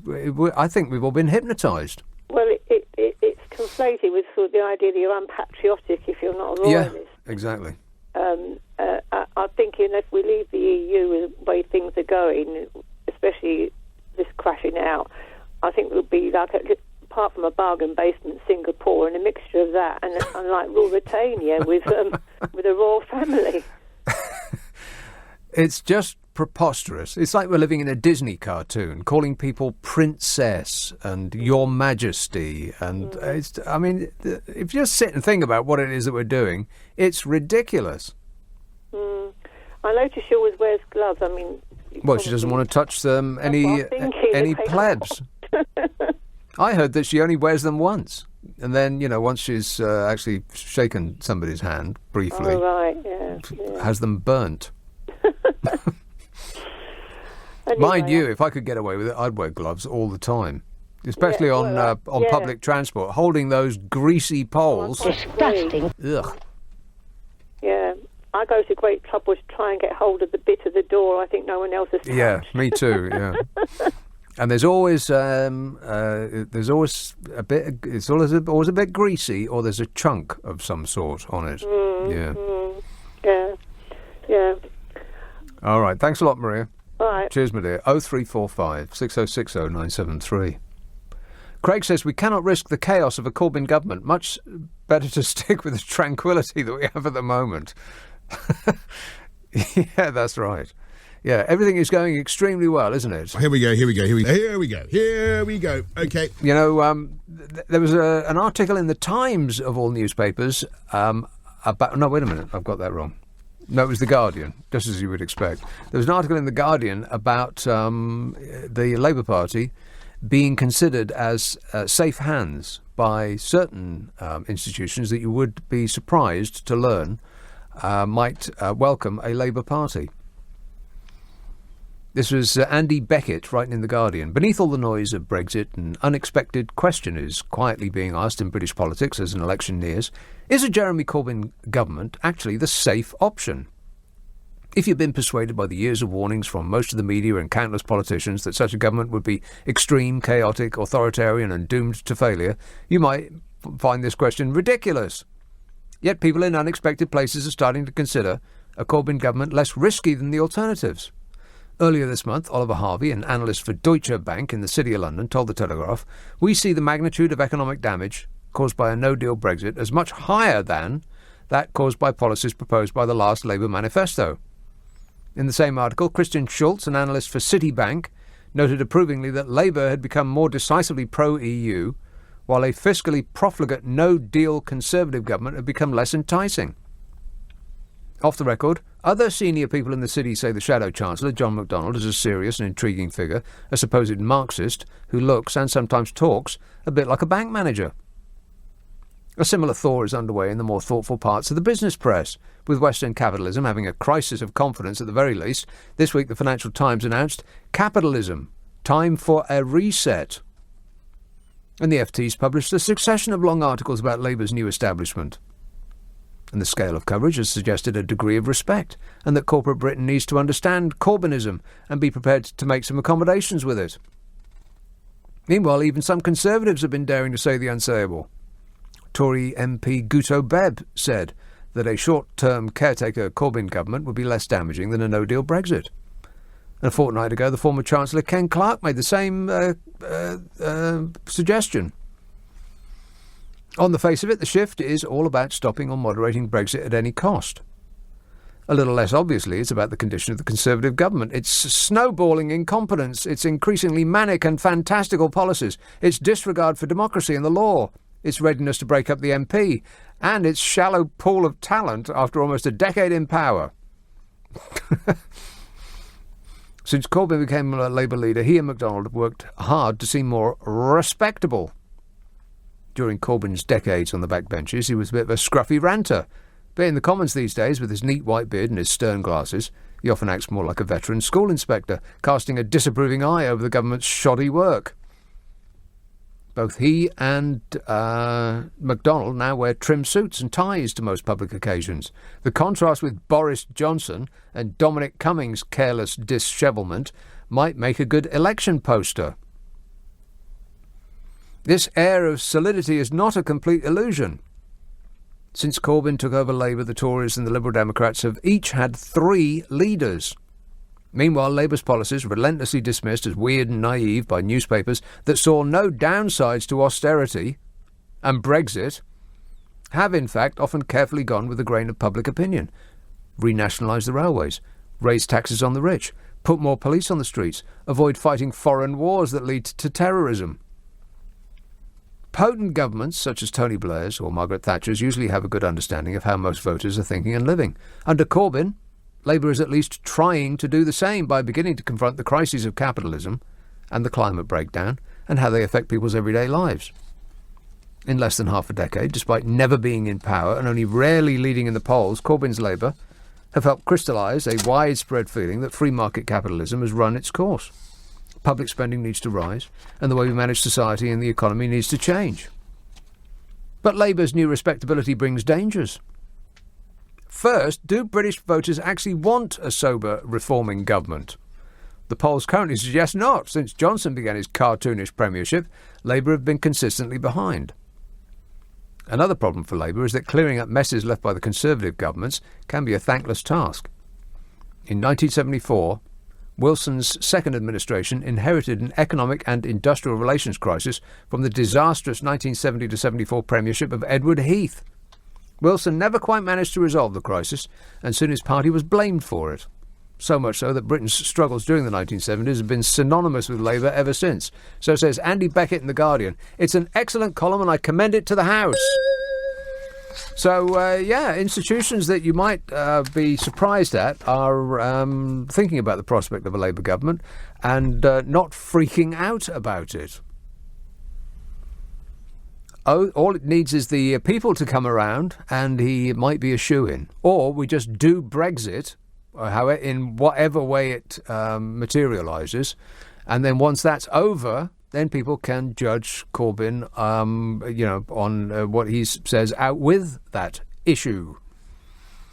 What interesting times, eh? 0345 6060 973. Just past 11:30 on LBC, the news headlines with Zora Sullivan. Labour's in Britain's conversation. LBC with Nick Abbott. Who do you think you're talking to? I'm talking to Susan in Holland-on-Sea. Hey, where's that? Hello, Where's right. that, Susan? It's in Essex. It's near Clapton. Oh, it sounds a delight. Yeah, it is nice, Holland-on-Sea, actually. It's a nice area. Okay. But why I phoned up was, all this Brexit business, I was wondering about the Euro millions, the Euro. Will that stop if whatever happens at the end of October? What, the lotto? Yeah, well, the Euro. The Euro millions. Yeah. I was just wondering if that would still carry on. What, do you plan on winning £100 million? Well, it's 100 at the moment. It's 167 million. Is it? Well, I'm afraid that... Can I give you some numbers to try out as an experiment if people want to take it down? Well, I tell you what, Susan, why don't you buy the ticket with those numbers on it and then pop it in the post to me? How does that sound? No, but I was just wondering if it would stop, because of all this with the Euro. And well, it doesn't make any difference, Susan, because I have decided to win all of that money, so I'm afraid it is unavailable to you. Well, you never know, do you? You never know who's going to win it. But I thought if I give you these numbers, people could try it, and then at least there'd be lots of winners. That sounds like a really bad idea. I know it's 160-odd million quid, but I'm not prepared to share it with anybody. No, but if you get more than one winner, you'll all get a share out of it. Yeah, well, fingers crossed, and let's hope that doesn't happen. Can I give you some numbers? Absolutely not, no. Oh. But thanks for asking. How polite. Always polite to ask first. Angela says, one crazy thing Jeremy Corbyn wants to do is add VAT to private school fees. This makes no sense, says Angela. People who pay school fees are releasing the burden on the state system. Why should they be penalised? If all these children were sent to state schools, there wouldn't be enough state school places. Yeah, unless you used that VAT to build state schools, Angela. It makes absolute sense. What makes no sense is that private schools, which are occupied by the children of some of the richest families on earth, are being subsidised by us poor dopes who pay taxes. Why the hell should that be the case? It's like I said some moments ago, it's almost as though we've been hypnotised in this country. We're still a nation of cap doffers. Here's that story. The independent school heads have accused Labour of gambling with the future of education by threatening to charge VAT on fees and scrap discounted business rates. Such moves were naive and would rip apart the fabric of education and were a direct attack on jobs dressed up as education reform, school leaders said. School leaders, private school leaders said. And they would say that, wouldn't they? Yes. Yeah, Labour has previously stated that they would charge VAT on school fees if it came to power. Why not? It's outrageous that a luxury item like that doesn't have VAT on it. A leaked document suggests that the party would go further by also removing discounted business rates from independent schools. Why on earth should business rates be discounted for a school that's run as a business? The proposals could bring in £1.64 billion a year, according to the Daily Telegraph. And the usual suspects will no doubt line up and say this is just the politics of envy, despite the fact that it's this very system that keeps them poor and the rich rich. Mike Buchanan, Executive Director of the Headmasters and Headmistresses Conference, which represents leading private schools, said, "The Labour campaign to effectively destroy independent schools is not only a fundamental attack on parental choice, but would rip apart the fabric of education in this country. It's based on wrong assumptions and dodgy maths and will inevitably damage state schools." Well, not if the extra £1.64 billion a year was used to improve state schools, it wouldn't. Sally Ann Huang, head of James Allen's Girls' School in Dulwich, said, "This naive policy neglects to consider that independent schools employ thousands of staff in areas such as cleaning and maintenance and catering." Oh, come on, that's priceless. Don't attack us for not paying the same amount of tax as everybody else. We employ cleaners. Now I've heard it all. She said trying to destroy independent schools by making it impossible for them to operate may be dressed up as educational reform, but it's a direct attack on jobs. No, it isn't. It's a direct attack on a system that keeps the wealth of the nation in the hands of a tiny minority of wealthy families and acts against us lower orders from climbing up the ladder. It's a direct consequence of the private school system that a vastly disproportionate number of people in top-paying jobs in this country are from the private school background. It maintains the wealth of the richest families, just like the tax system focusing on earned income instead of unearned income in the form of land and investments that keeps the rich rich and the rest of us struggling to get by. The whole system's rigged against us. A Labour source said private schools help hoard wealth, power and opportunity for the few, which to me is indisputable. Of course it does. And the fact that private schools are given charitable status and endowments are tax deductible and they pay low business rates despite being run as businesses means that the rest of us poor dopes who pay taxes are subsidising the education of the children of the richest people in the world. We've lost our minds. And the schools at the top of the rich list send more students to Oxbridge, not Uxbridge, Oxford and Cambridge, and other elite universities than any government-run school, means that the wealthiest students go on to occupy the highest paying and most important jobs, keeping the wealth within those very few families. I mean, Oxford and Cambridge are so socially exclusive, they recruit more students from 8 top schools, 6 of which are private, than almost 3,000 UK state schools put together. And that's evidenced by 65% of judges went to a private school, whereas only 7% of all pupils went to one. 65% of judges went to private school, whereas only 7% of all pupils went to one. 59% of civil service permanent secretaries went to private school. 57% of members of the House of Lords went to private school. 52% of diplomats, 44% of newspaper columnists, even 44% of top actors went to one. But only 7% of all pupils attended a private school. 39% of people in high-ranking jobs in total went to private school. It's a rigged system. It means that the top richest families maintain their position and make it ever harder for anyone lower down the wealth scale to climb up the ladder. And the people in charge are saying, don't change the system because we employ cleaners. Right you are.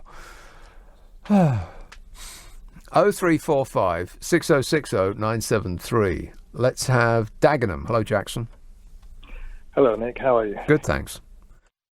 This Brexit thing actually offers Labour an opportunity and an opening here that I think hasn't been looked at. Blimey. You all right?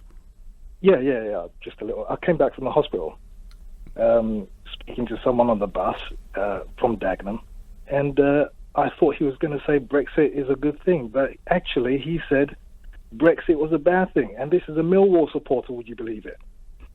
Anyway, the article you were reading about Deutsche Bank and institutions possibly thinking that Labour could be a safer pair of hands. Yes, than a chaotic Conservative government trying to fashion a no-deal Brexit. There's an obvious opportunity here for the Chancellor, for the Shadow Chancellor. Well, you'd think so. Wide open goal, but so far they've managed to boot the ball into the stands. And a long time ago they proposed a Tobin tax. Yeah.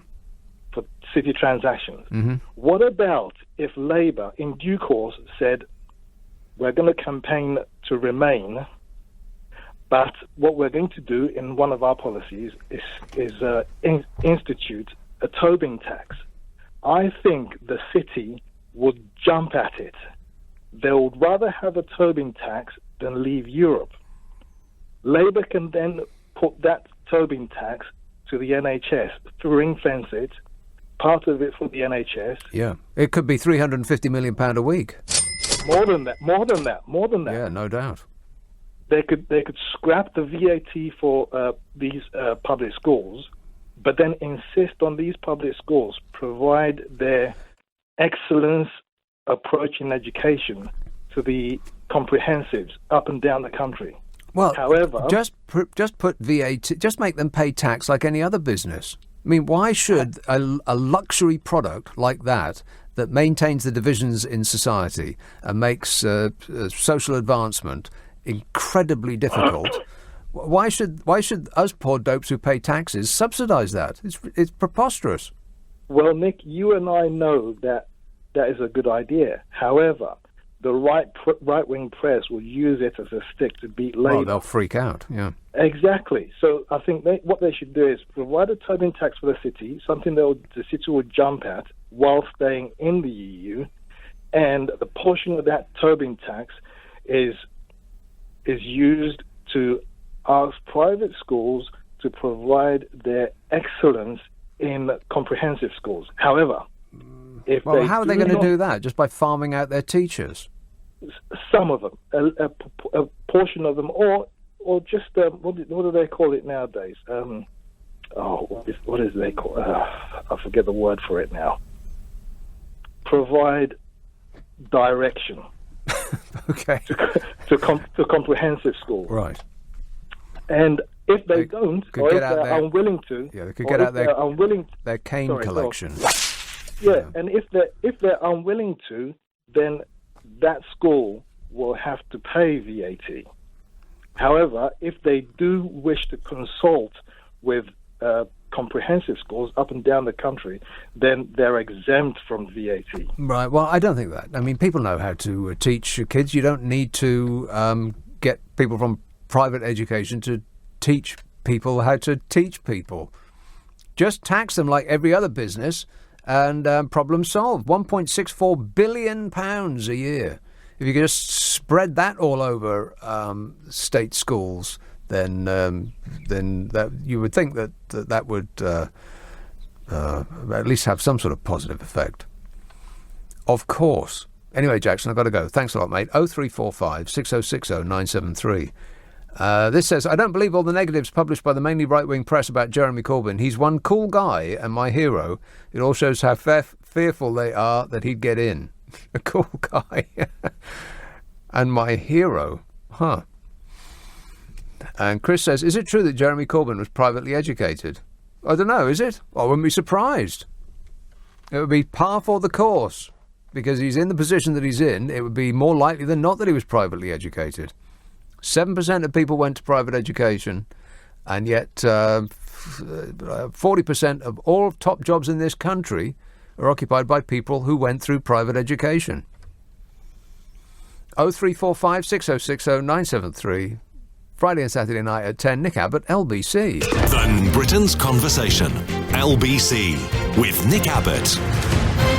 This is absolute tosh. This says, is it true that Jeremy... Oh, no, I've read that. This says, Nick, I think even the most right-wing governments have police, rubbish collection and road repair. You silly sausage. Silly sausage? How dare you, you berserk burger? Yeah, of course they have police and rubbish collection and road repair. But correct me if I'm wrong, but aren't all of those things socialist constructs? They take the money from the people and spread it about for the benefit of the people. I noticed that you didn't mention anything about the NHS. I'll assume you're a big fan of being treated when you're ill.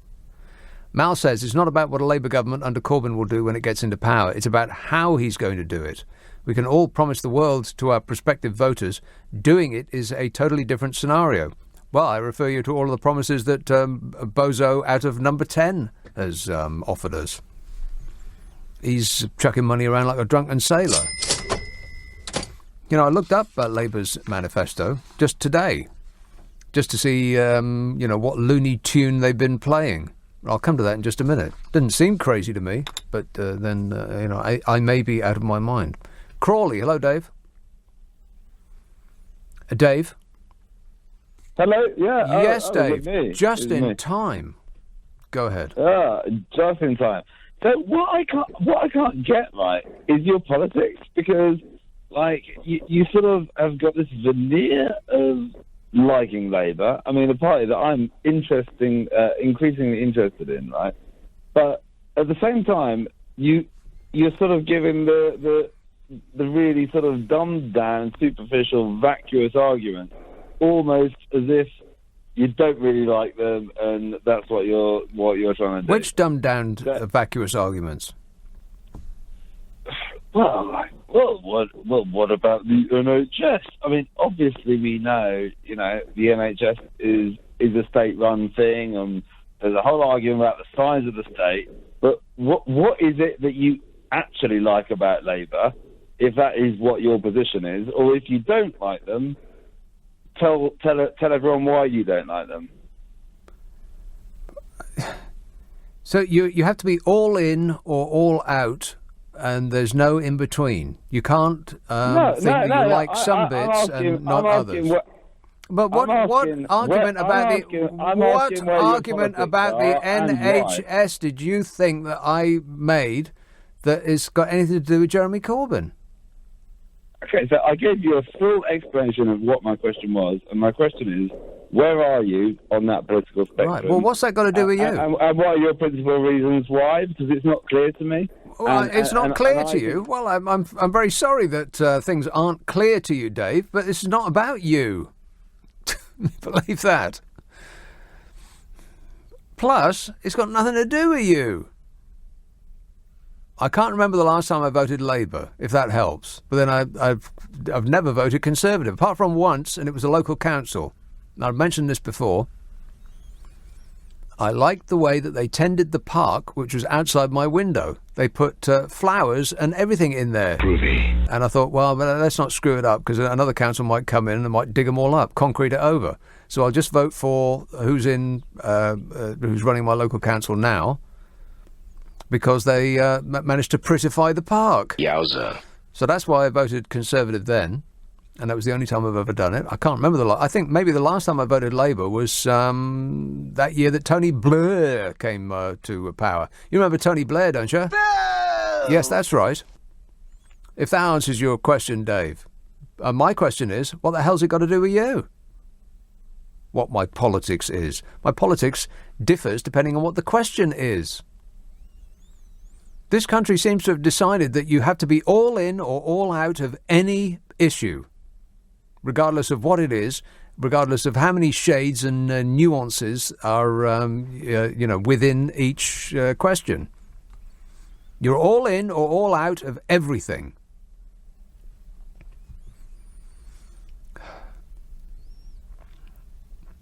Matthew in Hampton says, you're being disrestful to the monarchy. Very upsetting, says Matthew. Disrestful. DISRESTPULL. I've never been disrestful in my life. So you got that wrong. Joseph tweets, given Brexit is happening and Ireland is proving to be such an obstacle for the UK, I feel I can't ignore the little irony in the fact that the EU has given my hometown in Ireland the designation of European Capital of Culture. Has it? Which town is that? Which town has been given the title of the European Capital of Culture? Any ideas? I'm not off the top of my head. Not off the top of his head, no. Not remotely interested. Wasn't Hull the recipient of that award? I'm sure that it was a delightful destination during the period in which they were enjoying it. Galway, apparently. Liam says, the pollsters in the Mail have the Tories 15 points in front of Labour. The bookies have Corbyn at 15-8 to win the next general election. Do you trust the Mail or the bookies? I, for one, put 100 on Corbyn. Well, you have to... I'll restate my case. It is a bit weird, isn't it, that the newspapers that most fervently want to have to destroy the Labour Party, to destroy any chance of them getting elected, are also engaged in a campaign to make them change their leader. Because the two things don't marry up to me. It's just very odd. Why would the newspapers that don't want Labour in power be working to make Labour change their leader because their argument is that the current one they've got is unelectable? I'm sorry, but that just doesn't match up. I don't get it. Unless they think that Jeremy Corbyn is electable.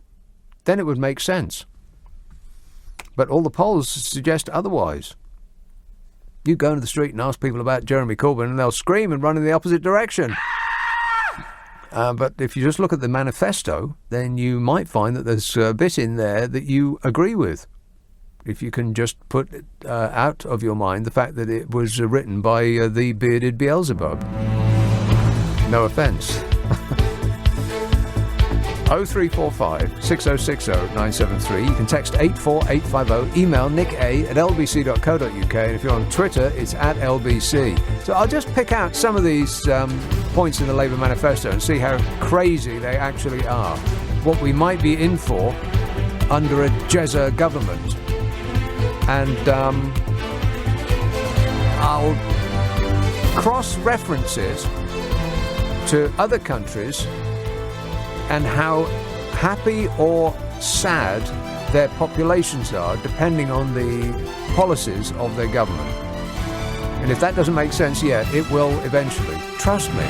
You trust me, don't you? This is LBC from Global, leading Britain's conversation with Nick Abbot.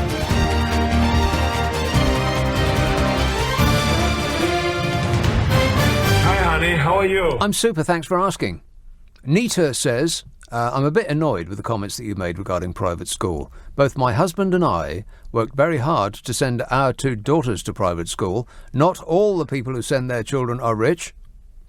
No, that's right, Nita. But why on earth should we poor dopes who can't afford to send our offspring to private school subsidise you?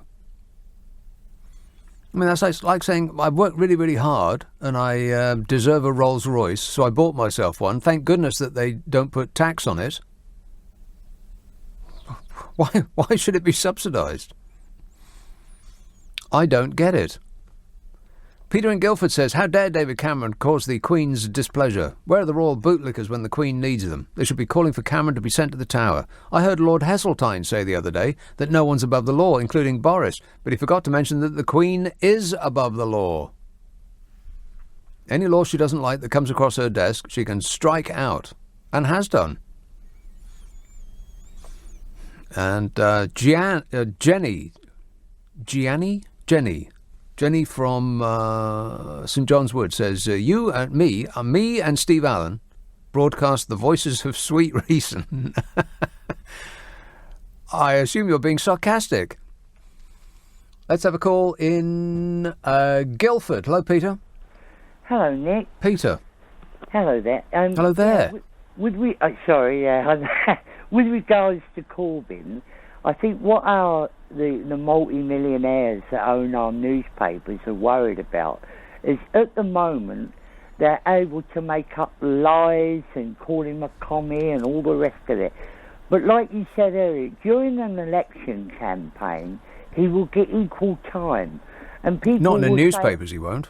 Oh, no, I mean on the television and so on, And that's why they want to get rid of him as leader now. Because during an election campaign on the broadcast media, they get equal time.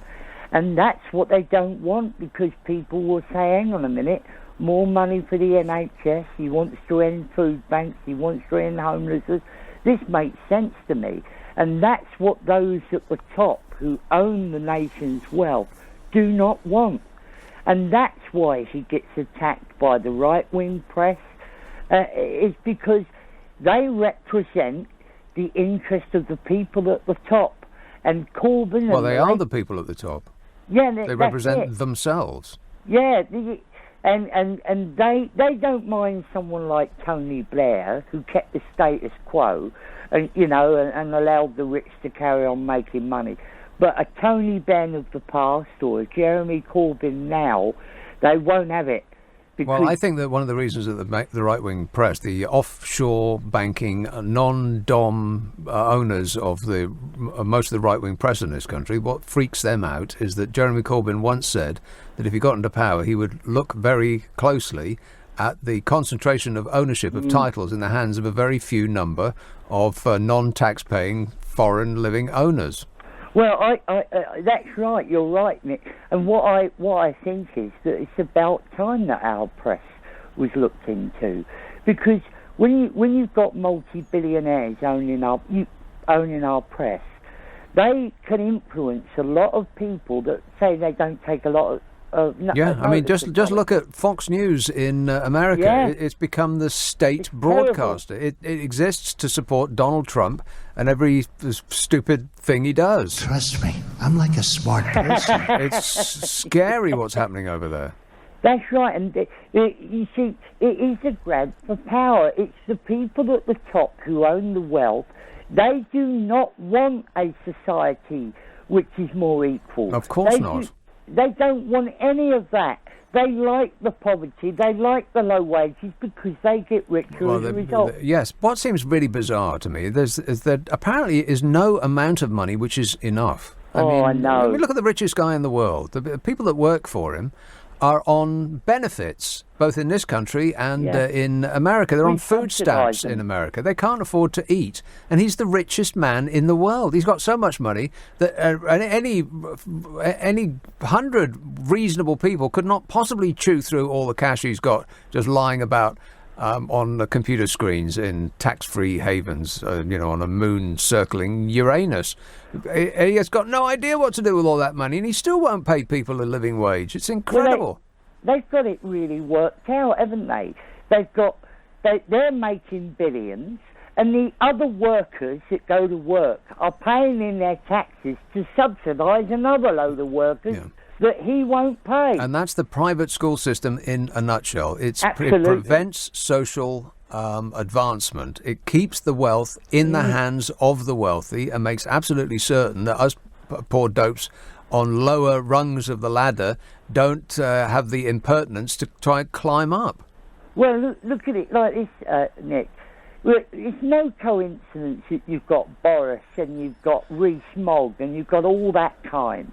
And what really saddens me, Nick, is this, that when I hear working class people saying, "Oh, Corbyn's a loony, he's a commie," they're falling for the very useful they're idiots. Falling for it. Is what they really are. I think it was Stalin. So useful sad. Idiots, people who are persuaded to vote against their own best interests. Yeah. All right. Thanks a lot, Peter.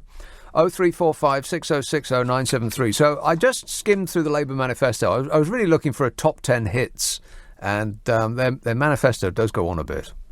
It does go on and on and on a bit. Boring! But here are some of the highlights. Labour will transform how our financial system operates. Following the successful example of Germany and Nordic countries, It says we will establish a national investment bank that will bring in private capital finance to deliver £250 billion of lending power. They say this new institution will support a network of regional development banks that, unlike giant City of London firms, will be dedicated to supporting inclusive growth in their communities, as opposed to the white-collar criminals who were running the banking racket and getting away with it, regardless of what level of criminality they engage in. They say a Labour government will guarantee no rises in income tax for those earning below £80,000 a year, and no increases in personal national insurance contributions or the rate of VAT. Only the top 5% of earners will be asked to contribute more in tax to help fund our public services. And what's astonishing to me is that it will affect the top 5%, and the bottom 95% are also pulling their hair out, saying that this is socialism gone wild. It's amazing how people have been persuaded to vote against their best interests, to insist that the status quo is maintained. And the Queen is, the royal family is absolutely an integral part of that, keeping us down. They say we will take advantage of near record low interest rates to create a national transformation fund that will invest £250 billion over 10 years in upgrading our economy. We will ensure that the huge potential of every part of our country is met, as opposed to just chucking money at London all the time. In government, Labour would give more people a stake and a say in our economy by doubling the size of the cooperative sector and introducing a right to own, making employees the buyer of first refusal when the company they work for is up for sale. Water bills have increased 40% since privatisation, and our private energy providers overcharged customers by £2 billion in 2015. In private hands, Royal Mail has increased stamp and parcel charges, while its owners trade shares at a significant profit. They say Labour will bring back key utilities into public ownership and deliver lower prices and more accountability and a more sustainable economy. Well, I mean, does any of this sound insane? Because that's the way it's painted in the press. Oh, it's going to go back to 1970s. Everybody's going to be on strike all the time. Well, not necessarily. Why would that be? They say they're going to bring private rail companies back into public ownership, regain control of energy supply networks through the alteration of operator licence conditions, replace dysfunctional water system with a network of regional publicly owned water companies, reverse the privatisation of the Royal Mail, ban 0 hours contracts so that every worker is guaranteed a number of hours each week, legislate to ensure that any employer wishing to recruit labour from abroad doesn't undercut workers at home, ensure every takeover proposal has a clear plan in place to protect workers and pensioners, because workers shouldn't suffer when a company is sold, roll out maximum pay ratios of 20-1 in the public sector and in companies bidding for public contracts, because it can't be right that wages at the top keep rising while everyone else's stagnates. And just on that, I think in the 1960s it used to be 40-1, something like that. The man at the top, man or woman, mostly man, at the top of a company would earn 40 times the average wage in that company, which seems like a lot. I mean, you'd be quite happy with that, you'd think. You worked hard and you were, kind of a giant brain that could, and were lucky, of course, because that's the most important thing. People forget that. Luck is the most important thing, dependent on, where you get to in life. 40-1, that doesn't sound that bad, does it? I think now it's something like, I can't remember exactly the number, but off the top of my head, it's something like 250 or 300-1. So the workers' wages have flatlined since about 1970 at least, while those in the top 1% have just taken off like a rocket. So all of the extra wealth that has been created by the 99%, the drones, the workers, has been accumulated by the top 1%. And the workers got nothing. And yet they demand that this is the right way to go and that any change is class warfare and should be stamped out. It's incredible how people appear to have been hypnotised. Labour says they're going to ban unpaid internships. It's not fair that for someone to get a leg up when others can't afford to. And of course, that unpaid internships also reinforces the status quo by preventing people who can't afford to work for nothing from getting on the first rung of the ladder in whatever business they're after. Whereas people from wealthy families, of course, can send their children to work for nothing. They want to double paid paternity leave to 4 weeks and increase paternity pay, because fathers are parents too and deserve to spend more time with their babies. In other words, all this sounds less completely insane and more like Sweden and Denmark, places that pay more in tax and enjoy more safety from the unrestrained winner-takes-all form of capitalism that benefits a tiny few people at the top, like lottery winners. And, by the way, those countries have happier people. So what's so crazy about that? That would make Jeremy Corbyn so vastly unpopular that he is the least popular opposition leader in history. It's been a remarkably successful campaign from the right-wing press. Huge success. Because when you just look at what he's proposing, it seems less like the ruination of this once great nation and more like what people are thinking. You know, everybody outside the top 1%. People in the top 1% would look at all that and think,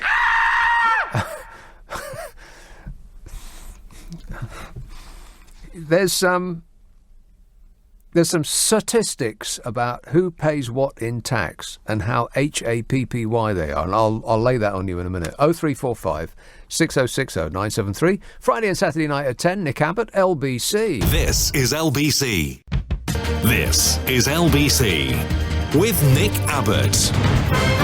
Well, let's get back to it. Alan in Bristol says that you sound like a 2019 version of Karl Marx.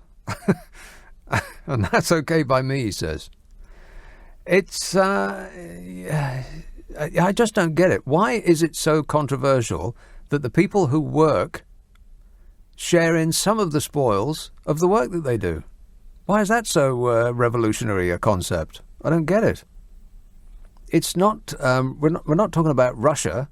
We're talking about Denmark.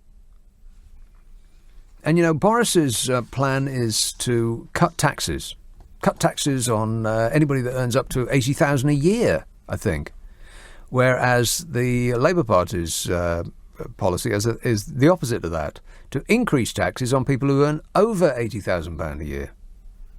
But, you know, if you earn a lot of money, then you'd actually be acting out with your best interests if you voted for anybody other than the Conservative Party, if money is what drives you. So I looked at the top marginal income tax thresholds, and these numbers are from 2017, but I'll assume that that nothing has changed that much since then. And the countries that are those that pay the most are, as you might expect, Denmark, Finland, Netherlands, Norway, Iceland, Sweden, places like that. Now, you can go by the actual percentage of tax, but that's not very helpful without knowing what kind of income people get. But in Denmark and Finland and the Netherlands and Sweden and so on, it's above 50%. That's the top rate threshold. But what's more instructive is to look at the top rate threshold as a multiple of the average wage. In other words, how much more than the average wage do you have to earn before the top rate tax kicks in? And in Denmark, it's 1.3. In Finland, it's 1.9. In the Netherlands, it's 1.4. In Norway, it's 1.6. In Iceland, it's 1.2. Remember, this is the multiple of the average wage before the top rate of tax kicks in. 1.2 in Iceland, 1.5 in Sweden. In this country, it's 3.9. In other words, you can earn way more money before you start paying a considerable amount of tax. And our top rate tax isn't remotely as much as any of the other countries. So if you're well off in this country, then you get to keep much more of your money. And then, as a science experiment, I thought, well, why don't I cross-reference those statistics with which countries occupy the top of the happiness index? Now, these things come out every year. Which countries have the most HAPPY-ness? Now, remember, the countries that pay more tax in general are Denmark, Finland, the Netherlands, Norway, Iceland and Sweden. And the top 10 happiest countries are Denmark, Finland, the Netherlands, Norway, Iceland and Sweden, and a couple of others who aren't on this list. We're not in the top 10.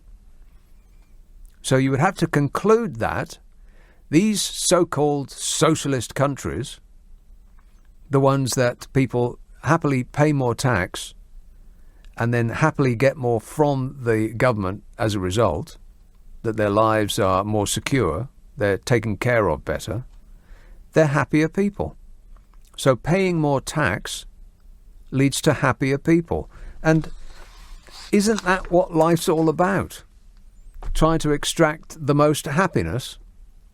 Or is it living in relative misery in the hope that you'll win the lottery and become one of those top 1%ers, which you almost certainly won't. If you're not now, you pretty much can guarantee that you will not be in the future. Unless you invent a replacement for plastic, for instance. Let's have a call in Portsmouth. Hello, John. Hello? Yes, John. Oh, good morning. Thanks for taking my call.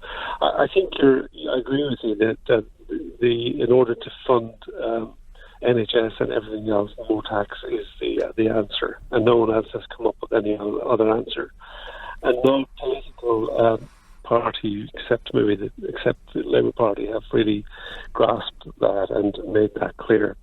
But my point really was about the school fees. So I think what you're talking about really is trying to deal with the symptom of something else. So if you go to hospital with a lump on your head and you have cancer, would you like the lump taken off and told to go home? Or would you like the problem dealt with wherever it is in the other part of your body? Eh? Yeah, I'm asking you a question. If I go to hospital with a lump on my head... A lump on your head, right? Yeah. The lump is caused by some problem in another part of your body, let's say cancer. Oh, all right, okay. Would you like the lump taken off? Or yes, would you please. Like cancer dealt with? Both. Or would you like both? Okay. So with the school fees, I think that's the symptom of a greater problem, the problem being underfunding and poor education. And I think the statistics bear that out. So I really think it's kind of just headlining to go after the school fee issue. Well, no, not really, because if the money that you raised by taxing the businesses of schools would provide for improving the state of state education, then that would be problem solved, wouldn't it? It would not solve that problem. Well, it would, though. Solve that. No, it wouldn't. Well, of course it would. If you get £1.64 billion extra by just taxing schools that are run as a business, then and at £1.64 billion you could spread over the state school sector and improve it to the required standard, then that would solve the problem.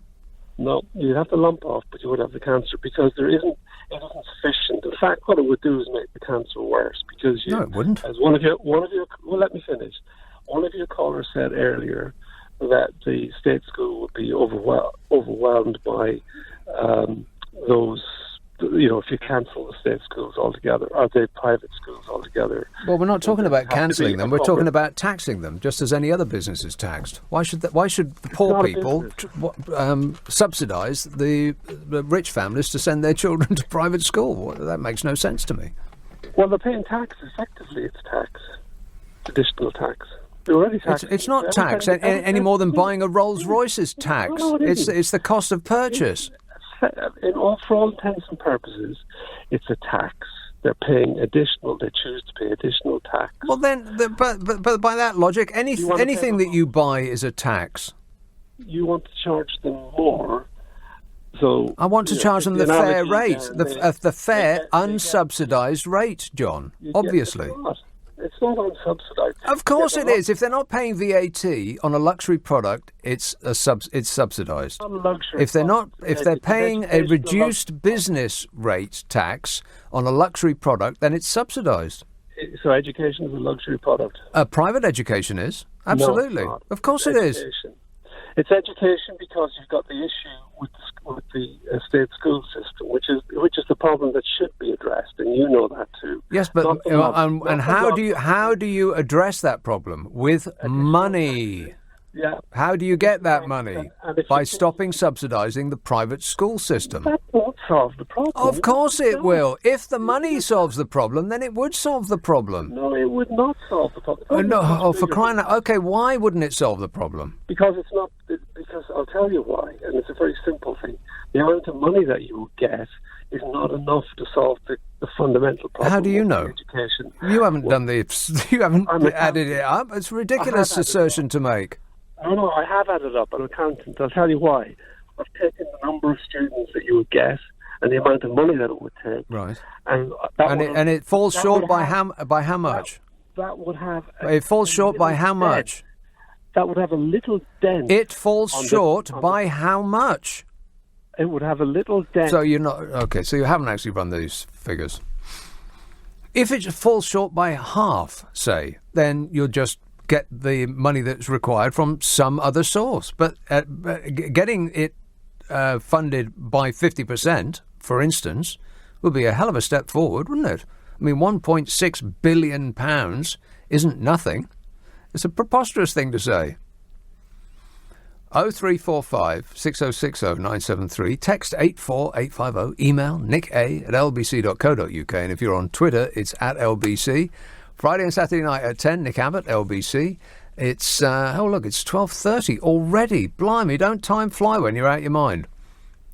With the headlines on LBC, here's Zora Suleiman. Jeremy Corbett. Nick Abbott on LBC. Call 0345 6060 973. Hello, boys. 0345 6060 973. Peter says, now we have a caller that thinks increasing income tax is the answer to everything. Abbott and his loony callers have no idea. Lower rates of tax bring in more money in the government. Raising tax reduces the amount of tax that is paid. They will never understand. Well, they won't understand, Peter, because everything you just said is completely untrue. Like I said, we've been hypnotised. Dowell in Hove says, if you banned private schools, politicians would have to send their kids to state schools, and then they'd make sure that they were properly funded. Well, the way to properly fund schools is to properly fund them, for which you need money. We're going to get it somehow. Why not stop subsidising a luxury product that only the wealthy can afford? This message says, private education is definitely a luxury product. It's equivalent to a first-class ticket. Marietta says, oh, Nick, so very disappointed in your ideas. Privately educating children saves the country £3.5 billion in state school expenditure. I am 75 years old and still working to contribute towards my grandson's school fees. You appear to have little regard for people who try to aim for better things. Perhaps, like many people in this country, my son, his wife and myself should give up work, get housing benefits, including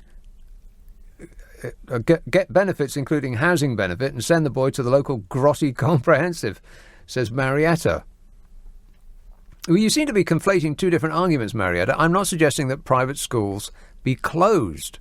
I'm suggesting that we poor dopes who pay taxes should stop subsidising them. This entire country seems to be a system to maintain wealth in the hands of those that already have it. And the private school system absolutely does that. 7% of kids go to private school, yet 65% of judges went to private school. 59% of civil service permanent secretaries, 52% of diplomats, 44% of newspaper columnists, and 44% of top actors. 40% of people in all high-ranking jobs went to private school, and yet only 7% of children do. So it's obviously skewed.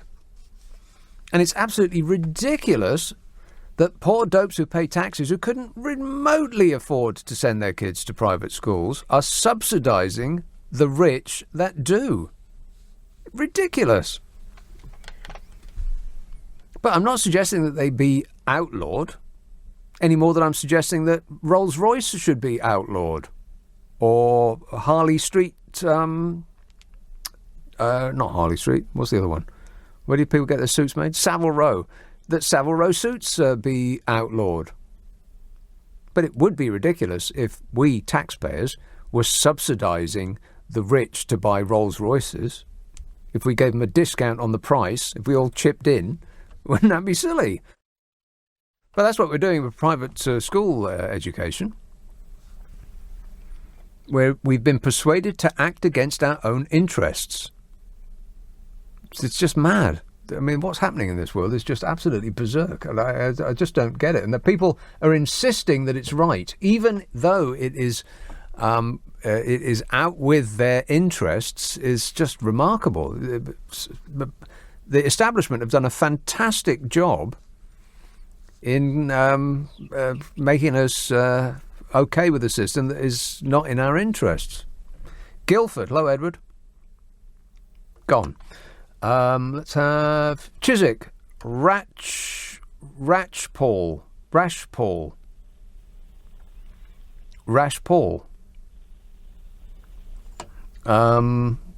Is Guildford back again? What's happening I with don't this? know. It says Edward and Guildford down there. What's going on with this switchboard? All right, I'll try this one. Guildford. Hello, Edward. Hi, Nick. Good morning. There you are. How are you, mate? Good, thanks.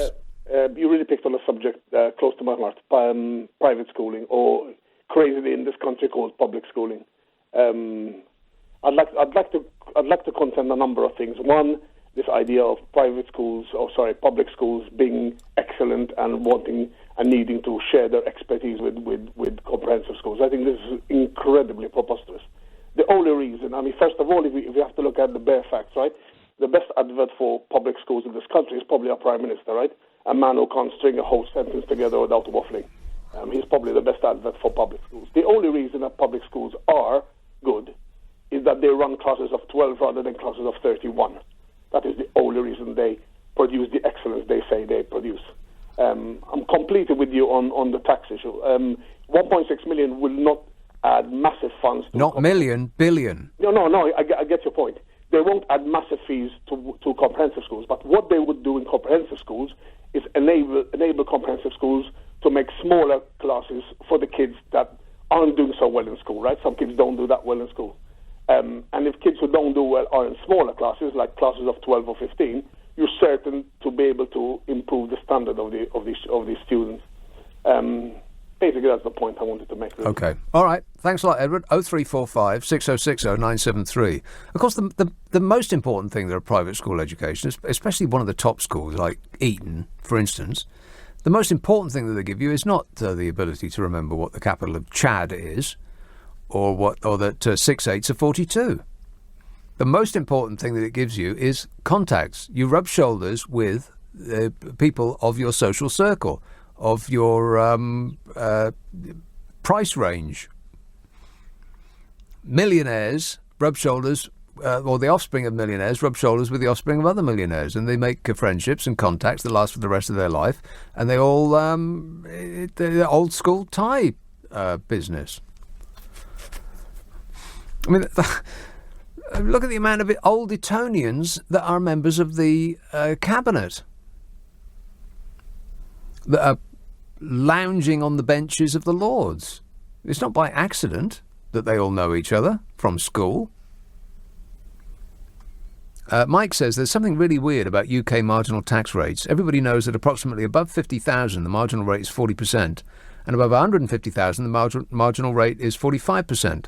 What almost no one in this country knows is that if you earn 100 to 125,000, your marginal rate is 60% as you lose your basic allowance. Thus, if you earn 100k and a pound, you pay 60p in that last pound. But if you're super, super rich, you only pay 45p in the pound if they even pay UK tax. I'm not asking for you to play the world's smallest violin for £100,000 earners, but surely their marginal rate should be lower than those earning 150,000 plus. Well, over a certain amount, the more money you earn, the less likely you are to pay any tax, because you can afford accountants and lawyers in shiny buildings to come up with some wizard wheeze that allows you to claim air as a tax-deductible expense. And it doesn't suggest that like a lower rate of tax is going to actually affect those that are at the toppermost of the earnings scale would actually be comfortable in paying that tax. And I've said this before, it's not the amount of tax as a percentage, it's the amount that percentage is levied on. I mean, if you're earning £10 million a year, but tax was only 10%, I mean, 10% sounds pretty good, right? I mean, you'd be pretty pleased to pay just 10% in tax. But if you earned £10 million a year, you'd have to write a cheque to the government for £1 million. And if you could possibly avoid that, then you'll do it, right? So even if it was 10%, people would still be avoiding it. Because apparently the more money you get, the less likely you are to think that enough's enough. Let's have, we'll try this one again. Rash Paul, Chiswick. Good morning to you, Nick, yes, and sir. to your listeners. I would like to cover 2-3 things in one go. First of all, I want to apologize on behalf of Rajiv. I believe what he was pontificating was... well, let's not go, but that's ancient history. That was right at the beginning of the show. That's too right. late. Too late to go on Well, that's right. Now, I want to talk quickly about Brexit. If Brexit does happen, poverty knocks and not the opportunity. Please let me explain. UK and EU are in a binding contract. Breach of contract has very serious consequences, and that is, if a party to a contract suffers loss because of a breach of the contract by the other party, they are entitled to receive damages if they can prove that a contractual term, either express or implied, was actually breached. Yeah, okay. But the EU, it seems unlikely that the EU is going to sue us. You see, the thing is this, they will. Because they will say we suffered loss. Well, they may do, but it seems unlikely. Well, you see, this is why they are getting... But then everything seems unlikely. Everything that seemed unlikely 2 weeks ago has now come to pass, so anything is possible in the next 5 minutes. I would beg to differ, because you see, that is why they are negotiating very cleverly, because there is one clause in contract, and that says a party will not be able to claim for losses arising out of a breach of contract when they have avoided those losses by taking reasonable steps. Well, this is all excruciating legal beagle talk, but it seems unlikely that the EU, with everything else that is going on, is going to take the time out to sue us. And by the way, the party of the first part shall hereby be known as the party of the first part. Well, I think they are waiting to snap at us, because just like, you see, governments are run just like ordinary businesses are done. If we Joe Bloggs breach a contract... They aren't run as ordinary businesses, thank goodness, because ordinary businesses slash and burn and crush anything that gets in their way, anything that is an impediment to them earning money and awarding themselves bonuses. Thank goodness that most governments aren't run on those lines. Most governments are actually, for the happiness of the public, are run on more, dare I say it, socialist lines. Well, you see, they will say that we suffered... You see, damages are allowed. I get that, but I don't think this argument is really going anywhere, right? I mean, if they do, then we'll meet that problem when we arrive at it. We'll add it to the teetering tower of problems that we will have to swerve round. We're going to get sued by the French. Well, okay, fair enough. But I have a fear that we are going to be forever paying back, like the Germans did, reparation for the losses suffered by 27 other countries. Well, I guess we'll find out when we get there. Well, it will be most unfortunate. Finally, if I may take one more second. Yes. You know, private schools offer networking. They do not offer anything other than books are the same, teachers... Well, I said that already. I just got through saying that about networking. Yeah, they do. But they also offer smaller classes, like somebody had just said, and they offer better facilities because they can afford it more because they're subsidised by us poor dopes who pay taxes. Correct. All right. Thanks a lot, Rush Paul. 0345 6060 973. Let me just remind you about my podcast. It's called The Nick Abbott Habit. It's available on an internet near you. It's the best of this show. My favourite calls from this programme. It's concentrated 30 minutes of amusement. I think you'll love it. Ask for it by name, The Nick Abbott Habit. Coming Abbott on LBC. Call 0345 6060 973. 0345 6060 973. You can text 84850. Email nicka@lbc.co.uk. And if you're on Twitter, it's at LBC. Here's a place I can't pronounce in southeast Sweden. Hello, Robert. Hello, Nick. I was so... I thought I must call now. You told the listeners that we are the happiest people in the world. Sweden, because, yeah. Sweden, yeah. Yeah, we are in a bit, and we have high taxes, but it's nothing that we when we go to a hospital or we need a rollator, for older people, it's free, and medicine for kids, it's free. Yes, the act of taking money from the people that they would otherwise fritter away on frothy coffees and T-shirts that they'll never wear and all that stuff that we just waste our money on, and pooling it in order to make a better safety net, to make a more equitable society, spreading the money around, does make, unsurprisingly, for a happier country. And that surely is what life should be all about, trying to increase your happiness, no? Yeah, of course, but there are discussions here amongst those who earn so much, like 300 million Swedish crowns a year, and they will always, the government will always lower the taxes for them. They should pay more instead. I'm what you call that. I'm 54 years old, but I have problems with my back and everything, so I can't work, and I have compensation for that. But I have to pay taxes. Now I pay taxes twice. I worked, then I pay, now I have the compensation, and I pay taxes again, and that's cruel. Well, okay, you're going to have to take that up with the relevant authorities, Robert. There's nothing I can do about that.